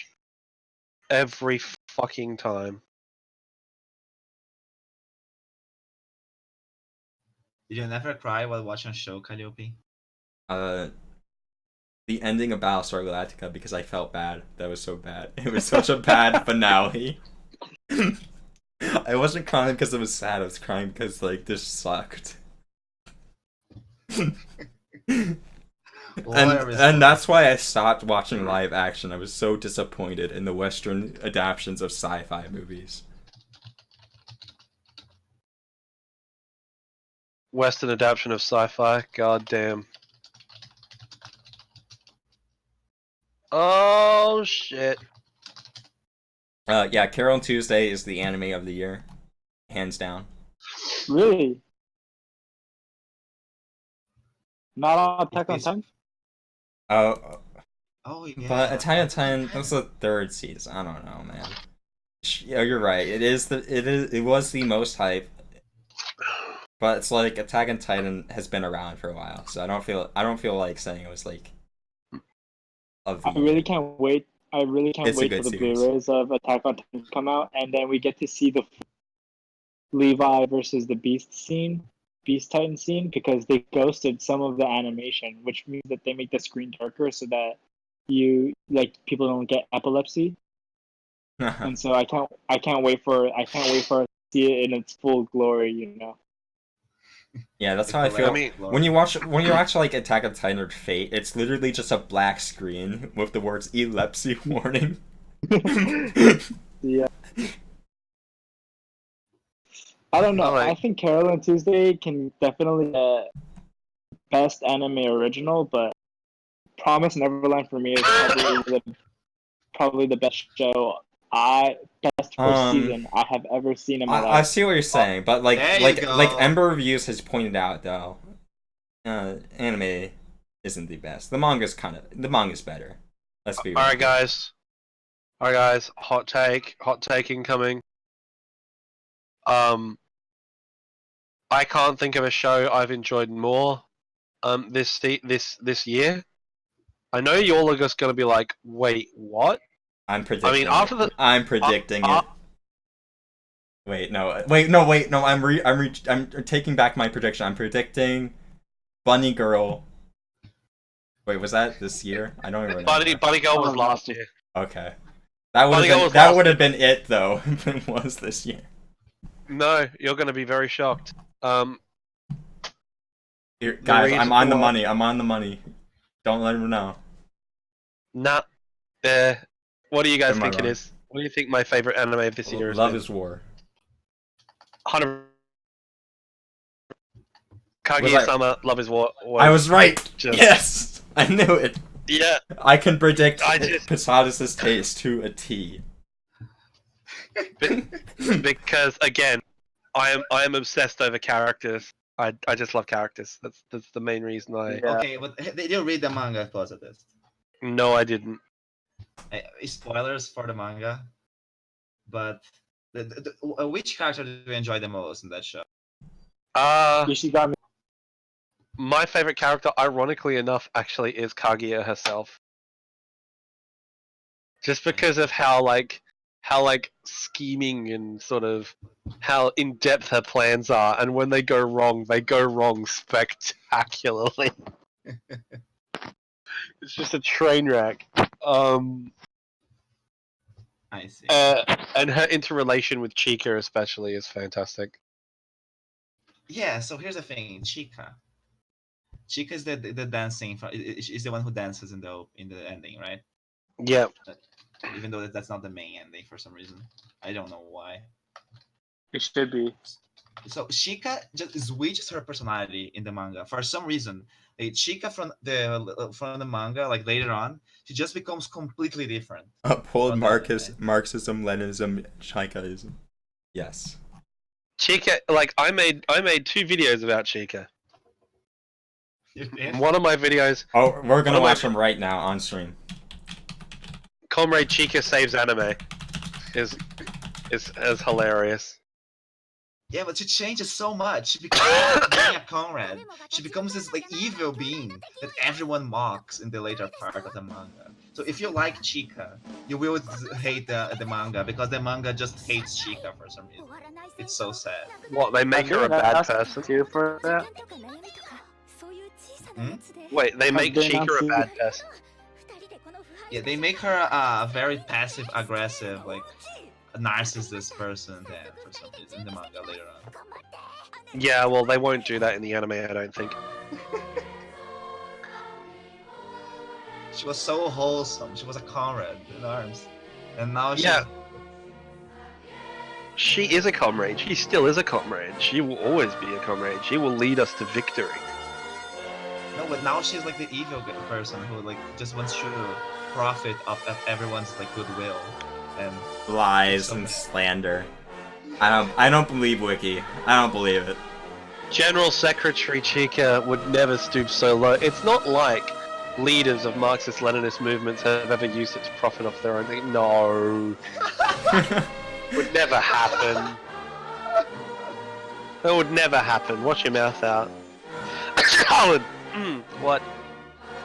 Hey, Star, I'm flexing on you right now. Come fight me again. don't read the manga. No one here is tanky enough to like fight back. So we'll Yeah, let that slide. that's the thing. I'm waiting for, like, I say Stalin was bad, and I'm just waiting for Star. She's just gonna kick the door, and she's gonna be like, "Did somebody summon me?" The DPRK is the pinnacle of communist ideal. Juche gang. Chika is better. Unironically though, Juche gang. Juche gang, Juche gang, Juche gang, Juche gang. Yes. Look, Juche gang. I've been working. Comrade Chika beats a dead horse. Prager you. What is this? Wait, what? Is all you need. Oh, watch that video. It's fucking funny. It's one of my favorite projects. You guys are gonna piss yourselves when you see It's this bad shit. enough that they're working against their own interest. It was my video take on the very common Chica meme that you see. They're also working against the interest of the less fortunate. Capitalism It's just leads to economic democracy. the ever-dropping sense of Socialism Economic disbelief. Like, democracy. dictatorship of the elite. oh, Blind Ninja said that determines because the ability? class Who traders we determines need, and I The agree. answer is the state, the ruling elite.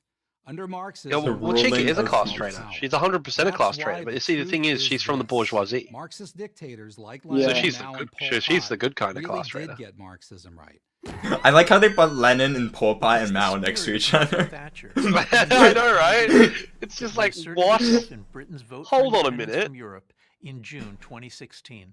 Excuse Donald me, Trump good tapped sir. into the same spirit I of do nationalism believe 5 that you've months got your later, priorities a in little bit November wrong there. 2016. Nationalism is making a comeback. If you care about freedom, you should hope it succeeds. They really put. Wow, she's so sad at the end. Oh my god, she's gonna kill someone.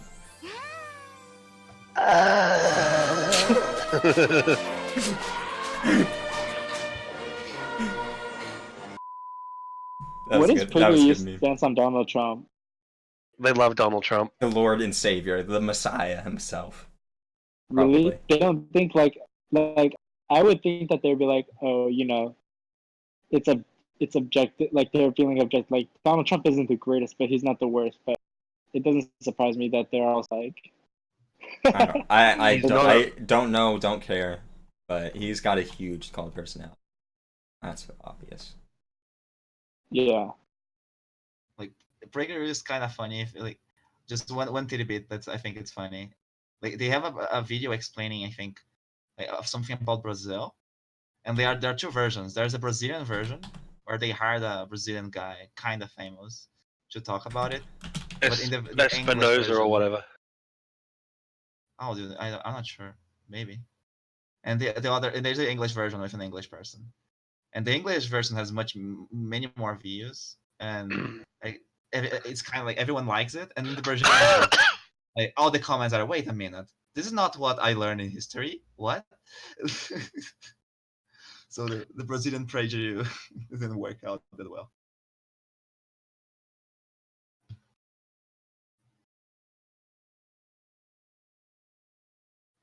All right, guys, I think it's time. Oh wait, we haven't even talked about Maidens in Your Cyber. Yeah, I was literally pulling it up on Mal. I'm like, we need to talk about this show. It's time. Let's talk about this show. Alright, first off, we gotta start out with, we need to call someone out. We need to call out Mother's Basement. Mother's Basement, what the fuck? Literally in the thumbnail, he put comedy of the season. Comedy? What? Excuse me? This is also talks about the good things. I mean, to be honest, it is really funny, but like drama is the more important genre tag here, because if you're watching this and expecting like haha funny little anime, you're gonna have like a knife like twisted in your stomach. Dude, I don't. There's a freaking girl being groomed by a pedophile in the show, and that's a comedy? That's funny to you? Mother's Basement, go fuck. Why did Do you think this is a game? I watched this is not a game. He does talk about the serious part a lot, but for some reason he thought he just portrays it a lot of the time as a comedy. But he really likes the comedy of the show. That's it. He just saw the first episode, was like, "Oh god, Jackie." No, yeah, that's what he remembered. Unironically, the best take of that show, the best take on that show is Gigok's take. I haven't seen Gigok. Do you mean like the very tiny take on it in the very big video about all the seasonal shows? Yep, that was the best take. What did he say? I forgot. He said that it's written by Mari Okada and it's a glorious thing. It is glorious. It's glorious. It dwarfs the Japanese sex education. It's more important than that. This show should have just gotten a bigger budget than it did, to be honest. I think it's fine. Really? It's perfect. Like yeah, it's doing work. It's doing really good. They animated very well. Many scenes, like the ones where all the papers are flying in the sky. Like that's a very good one. Yeah. But here's the thing, right? So recently they released what I don't like about that video is that he doesn't portray enough how good the title is sex education, but this is insanely good sex education. Like there's a video recently that came out that said that in Japanese schools they don't teach kids about the part before before the girl gets pregnant. That's not in the sex education of Japan for some reason. So most people there just use condoms, and they think they will never get someone pregnant if they just use condoms. So the show also talks about this. That's how good it is about sex education. We're not. Oh yeah, the Jairu. Oh wait, spoilers. She's kind of a minor character. She's kind of a minor character though, but there's a big bomb, and if you piece together the links that we laid down, we just spoiled the whole thing.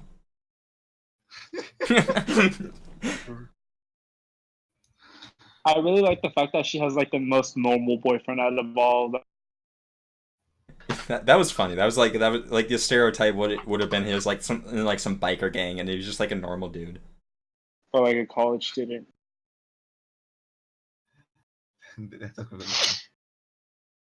I am perfectly okay with lewd content as long as it's portrayed tastefully. Yeah, this is the most tasteful show. Yeah. To do this. Yeah, like the show I think talks it's about the most. Sex, but... Go ahead. You know, they could probably make a I think it's a good point. It's like, oh, here we go again, another. I can't believe it's not hentai. You But see, to be honest, people are going into like episode 1 and they're like, oh god, it's gonna be Scum's Wish, and Scum's Wish is just like scummy, and that this is like tasteful. Yeah. Huh. Like they're mocking that thinking, that mode of thinking, because of this. Like the characters are like that. They think, oh no, it's hentai. It's bad. Like and the show said you shouldn't separate the two. That's a very bad way to think, and that's what the show is saying. Yeah, it It's portrays mocking it in a all of way them. that's like it's not for like censoring it at all. It wants to address the issues like full on, but it does it tastefully. Yeah, stop making our waifus pure for some reason. You should Like if you're make this a part obfuscating of like our these life. difficult topics, you're making it worse because you're not Yeah. properly explaining it. And She even has a flag. She's making a movement. So look at her flag there. She's it's a revolution. Oh, we could definitely use that as a coming of what? flag, too. AZ is saying that Sailor Moon is a big promoter of condoms. Wow. The more you learn. Like anime and manga is Interesting. used for protection promotions. I mean, Yeah, why but would condoms are not enough though. Especially according to the research from that Japanese woman in the video from what's the name of that channel I showed you guys earlier? It was just some I like don't know. Japan vlogger or something, I think. Oh yeah, Find Your Love in Japan. It's that guy who was that guy who was before, like his videos were less serious, and he was kind of So racist or Japan is something. not progressive enough to give out like enough protection. What you're saying? Yeah, and condoms are not enough as well. Like you shouldn't just promote condoms. There are better things, and the show addresses that with a character. Maybe, probably, it's probably going to happen in this episode. I'm gonna argue here, but like the main like love interest guy, the train otaku. You guys are arguing he just has a fetish, but I think he was like asexual from the start. But now I guess don't that's think I he guess was. that's changed. That's changed. I thought he was just like curious and he just liked trains. He didn't care about women, but I guess he just has this very severe train fetish. I don't know. Choo choo, motherfuckers. I I too mean, have a fetish for public transportation. urban transit memes for transit-orientated teens. You know what I mean? The Yeah. Numtot, new urbanist memes for transit-orientated teens. I think it's called, and that group is very communist. It's a great group. Now, Okay. flying. I see what you're saying. Wouldn't a show want to have a sex agenda that has more kids in a country like Japan? And you're probably right. But if like people are scared of it and they're like having like children they don't want to have, they're not gonna have more. They're only gonna have one, and they're gonna stop, and they're probably gonna like put it under a pillow, kill it. So it's probably better to have a good education that's progressive, and then everyone's healthy and happy, and it can go up. But if you're a depressive capitalist hellscape that doesn't have, enough like free protection from the state, then you're screwed. You're fucked. I mean, I love having a Johnny on my fringer, mate. You know what I mean? Yep. Good. You gotta good do point. what you gotta do, Good mate. point, Posadas. Yep. You gotta wrap it before you tap it, man. Rule number one. Bring in the mother's facts and logic. to give credit to the mother's basement video as well. I imagine they don't talk a lot about gay people and shit. And like in this show, they also address that. Like Mother's Basement says in his video that because there is no the literature is not good enough. Like the literature doesn't portray gay people, for example, or something. Are we So talking there's no. about Rail Wars? Yes. This is Rail Wars, the anime. This is not Ray Wars. Don't even make that show. Respect this show. The show is I'm sorry. really good. I'm tired. Like the show, like the thing about the train guy, like you keep mocking like his train fetish, but here's the thing: his trains in the show, they represent two things at the same time. They are also like the confidence of the past, because the girl like sees him, like he sees like he likes trains since he's a child, so she likes that a lot, like how it's comfy and it's safe and it's stable. But at the same time, the trains mean change, so the show plays with that symbolism. That's a good point. Wiki, you are smart. I mean, I like trains. Sorry. I do like trains. Obscure reference. That's not an obscure ASDF reference. So respect the show. Everything, every joke is serious. There's not a single ounce of comedy in that show. It's all serious. There's just tons of this is some wholesome shit, you know what I mean? Some of it. I wouldn't say all of it's wholesome. And just to just talk about the show gets dark at the end. Everything, it seems. Everything on the show is based on Mari Okada's life. Okay, how? Because she. Are you serious? Everything. You know, her perspectives, like her views, like her feelings, like I've spoken to her. I spoke like while I was working, while I work at my job, I speak to a lot of different people, and every now and then I'll speak to a Japanese person. And what I do, I'm always quick to talk to them about social issues and stuff like that, especially in Japan when I get the chance, if they're willing to talk, of course. Because, like, you know, it's always a good opportunity to have a look. And, like, there was a lady I spoke to, and she was very, very, very, very friendly and kind to talk to. And I asked her why she moved to Australia, and she openly said to me that the reason she moved to Australia is because life for women in Japan is just genuinely awful. I believe it. It looks awful. Like it's fucking hellish for women in Japan, especially women who want to work and make a career. Like it's just genuinely awful.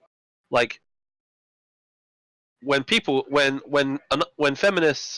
feminists talk about the patriarchy, like I don't want to diminish the struggle of women in modern society in any way, but like I just sort of think like, you know, you're a little baby compared to the kind of fucking patriarchal dominance and just general awfulness, at least in the developed world.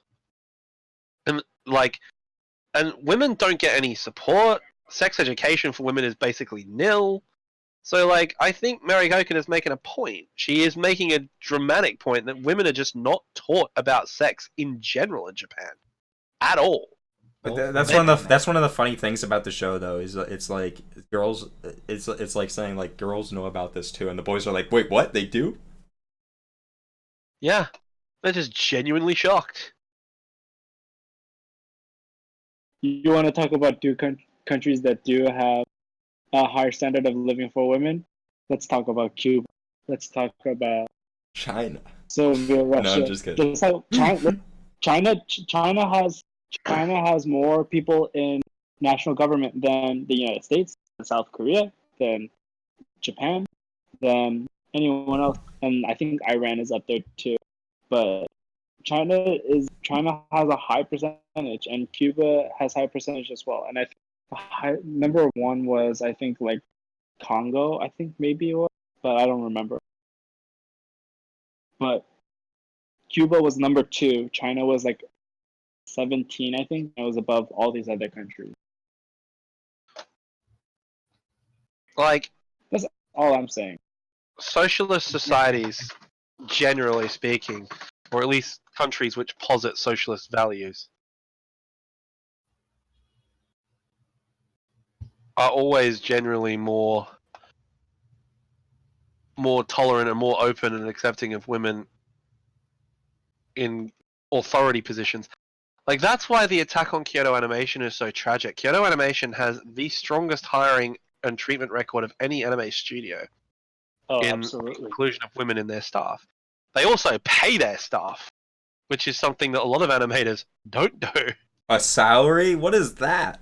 Yeah, they have an Yeah. actual salary. Like, in other studios, they pay for frame, like for Yeah. every single thing you paint. So you are inclined to just go all out and Like, kill literally yourself work. painting. Like, literally work 12 to 14 hours a day. You know, you must keep making shit. You must keep painting. You must keep working. And also, Kyoto Animations had a child daycare center inside of their building.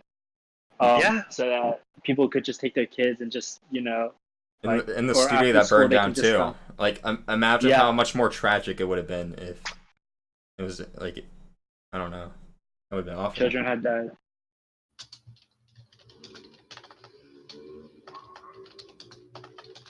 I literally Flying Ninja still can't says- process that. Let's just. Is there anything else to say Flying- about this show? I'd say it's a good show. I think it's one of my favorite like non-action shows. Like it's just a good, like it's one of my favorite shows that aren't. You think Like- Marriott Koda would do like more originals after this? Because that would be hype. If this was just like the That would start. be Oh, sick. That please, if you're Well, watching, Mirikoda, if you're one of our 10 viewers right now watching this stream, please come original. We would definitely appreciate it. That'd be insane. Yeah, Um, we had a Flying problem, I Ninja think. me Like and I imagine this was a success, so we could see more. This could have Yeah. been just like, first try. Let's see how it goes. Perfect. 10 out of 10. Do I think this show is profitable? Unfortunately, no. Like you're not going to be able to like keychain Blu-ray this show, but Are it's you a good sure? show for what it is. Yeah, like you're not going to sell. Like, You could sell like I have high- you could sell some trains.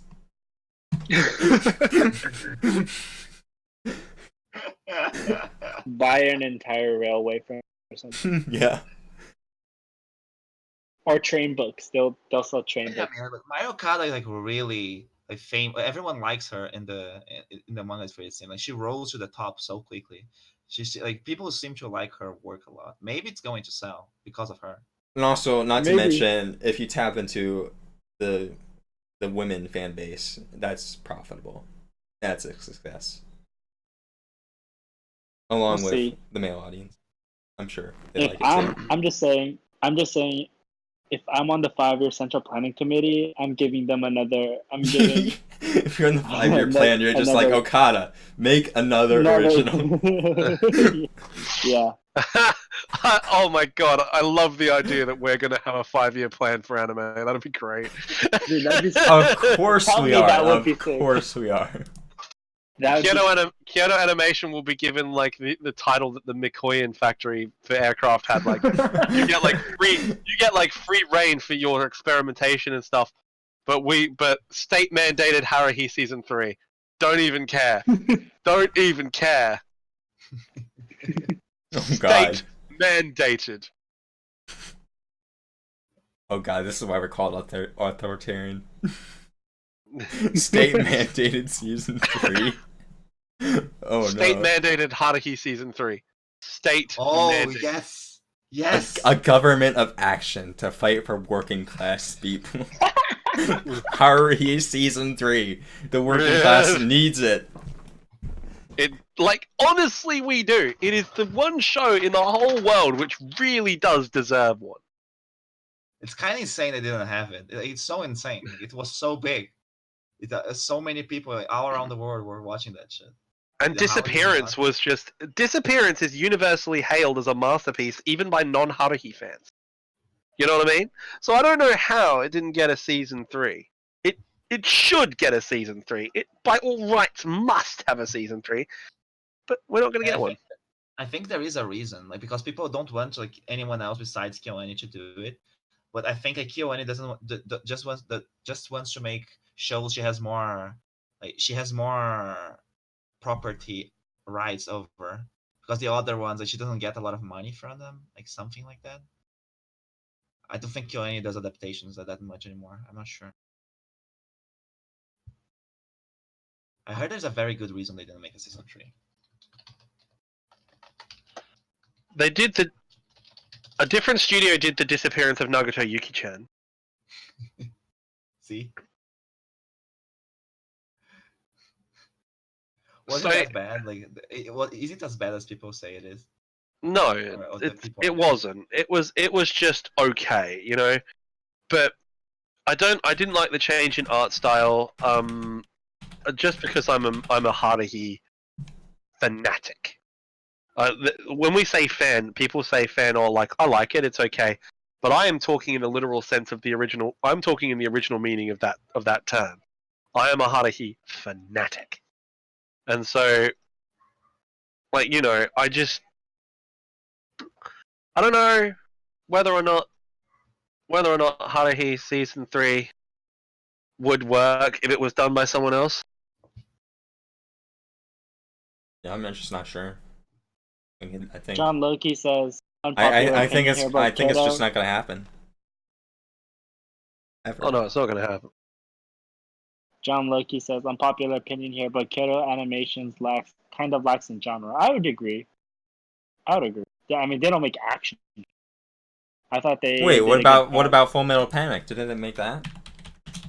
They did? Kyoto Animation. Yeah, Kyoto Kyoto Animation Animation does Full have a Metal genre. Panic. Kyoto Let's find out Animation this Oh right wait, now. wait, never mind. How many Never- action ne- shows they do? Let's find Never this right now. mind. Kyoto Animation does have a genre. Their genre. Wait, I Full know- Metal Panic season 2 Kyoto Animation, guys. I gotcha. But not John only that, Loki I don't want to sound pedantic here, but like Kyoto Animation does have a genre. I wouldn't call it a specific type of genre. I would call it, for lack of a better word, the feels genre.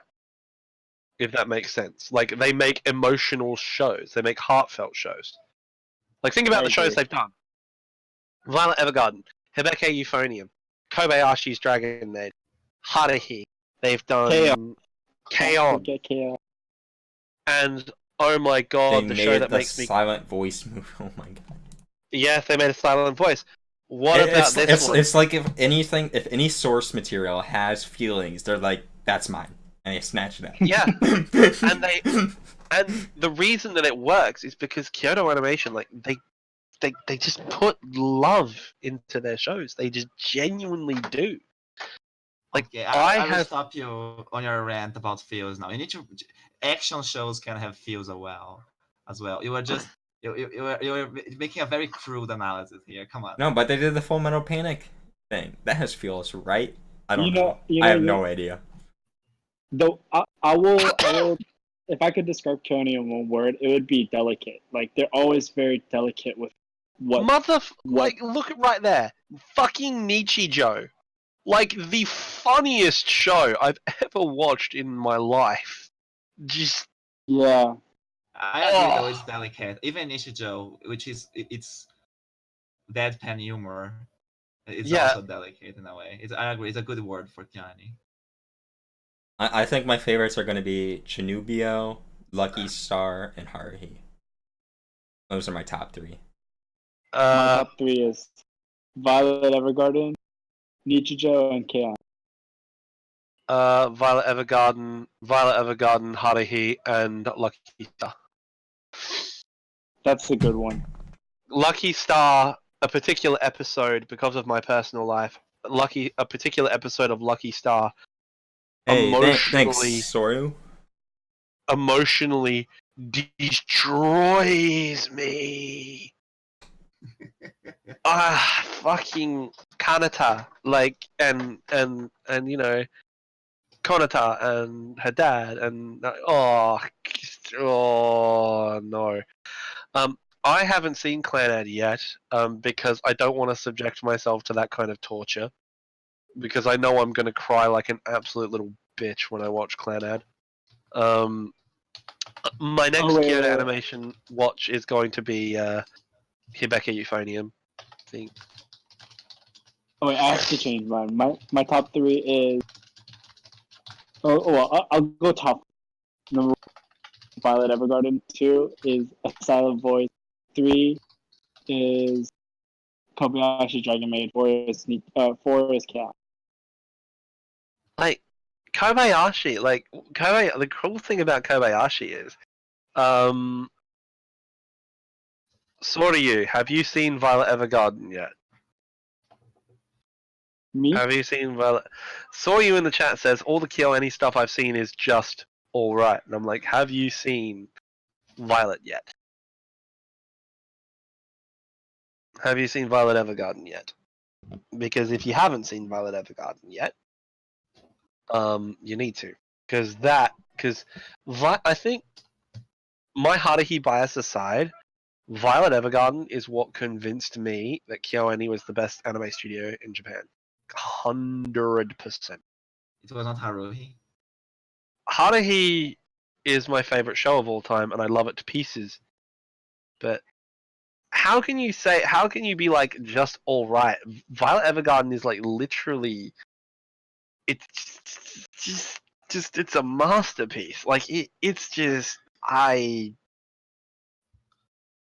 the most beautiful, the absolutely stunning. That's my dad. Ignore that. Just the animation. Stunning. I'm failed for words by Violet. Every time I watch it, it doesn't matter how many times I watch it, I watch it over and over. And the soundtrack as well. That's another thing that KyoAni does very well. Whoever's in charge of their music department needs a raise. And they're all paid really well. So whoever their music department, they need a fucking raise. What is this? Karl Marx, the anime. Yeah. This isn't from the Chinese anime. This is from like some Japan version. It was like some union pamphlet that got made into like a short little anime or something. I think or something. Yeah. Just a little. Have you guys got a copy of Capital the manga? I do. Wait, there is Karl Marx. Oh yeah, I think this is what it's an adaptation of. What? Capital in manga. Yeah, this is what it's from. Oh, I have Capital in manga. Guys, if you're on Why now, is that description add of Karl Karl Marx to your favorites. Do it right now. Hey, why is there Karl Marx in my anime list? What's going on? Because they have Capital in manga. That's why. He's this a character. is freaking rich. As the gap between the rich and the poor continues to widen, a new generation is once again reflecting on Karl Marx's revolutionary insight. Marx not only stood against the global economic system, but he also helped us understand it. He explained how wealth was created, how surplus value is realized, and how accumulation is achieved through unpaid labor time, the intensification of work, and the tyranny of credit. Capital, in manga, is the English translation of a Japanese bestseller. It is a story of a cheesemaker turned capitalist and how greed, exploitation, and its social consequences destroys lives and remakes workers into commodities. It is hoped that this manga acts as a bridge to Marx's original work. I am buying this right now. Yeah. It's a good book. It's a great manga. I love it. Sounds like a groundbreaking book. Huh. I mean, a lot of people will like this manga, I think. I have a class on Marx this year, and I'm definitely gonna bring it into class as Nice. I love it. I think we're kind of like, besides turning this into a KyoAni fanboy stream, I think we've kind of reached the end. Yeah, we exhausted the seasonal anime thing, I think. Alrighty, so I've been Posada's Pac-Man. The guy, the legend, go subscribe to him. He just hit 1K. The man of the hour. I'm debating what to make for my...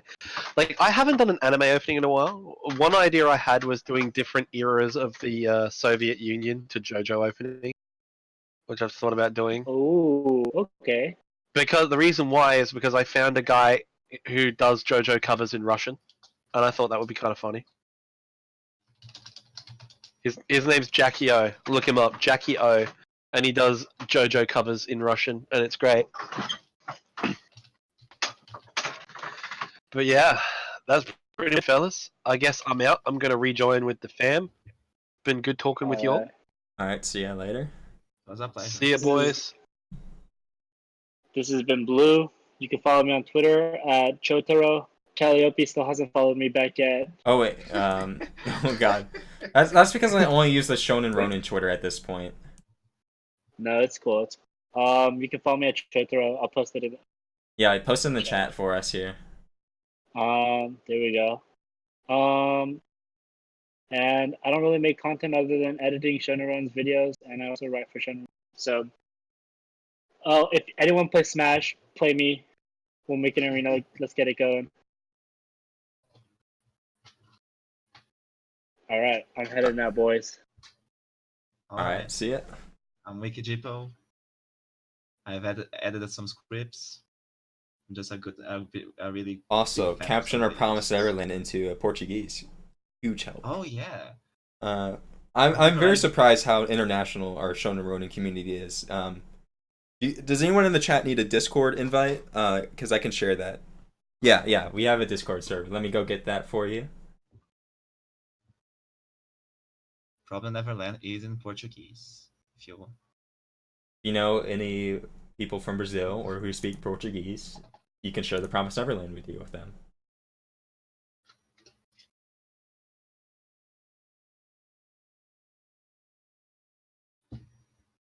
Alright, getting the link. Copy. Fires never.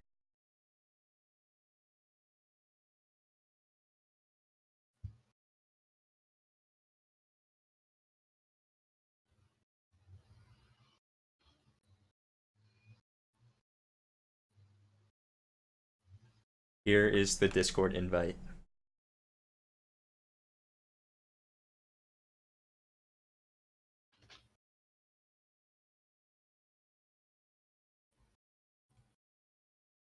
And there's also like a lot of variants of left in there. So there's a lot of discussion. It's open to everyone.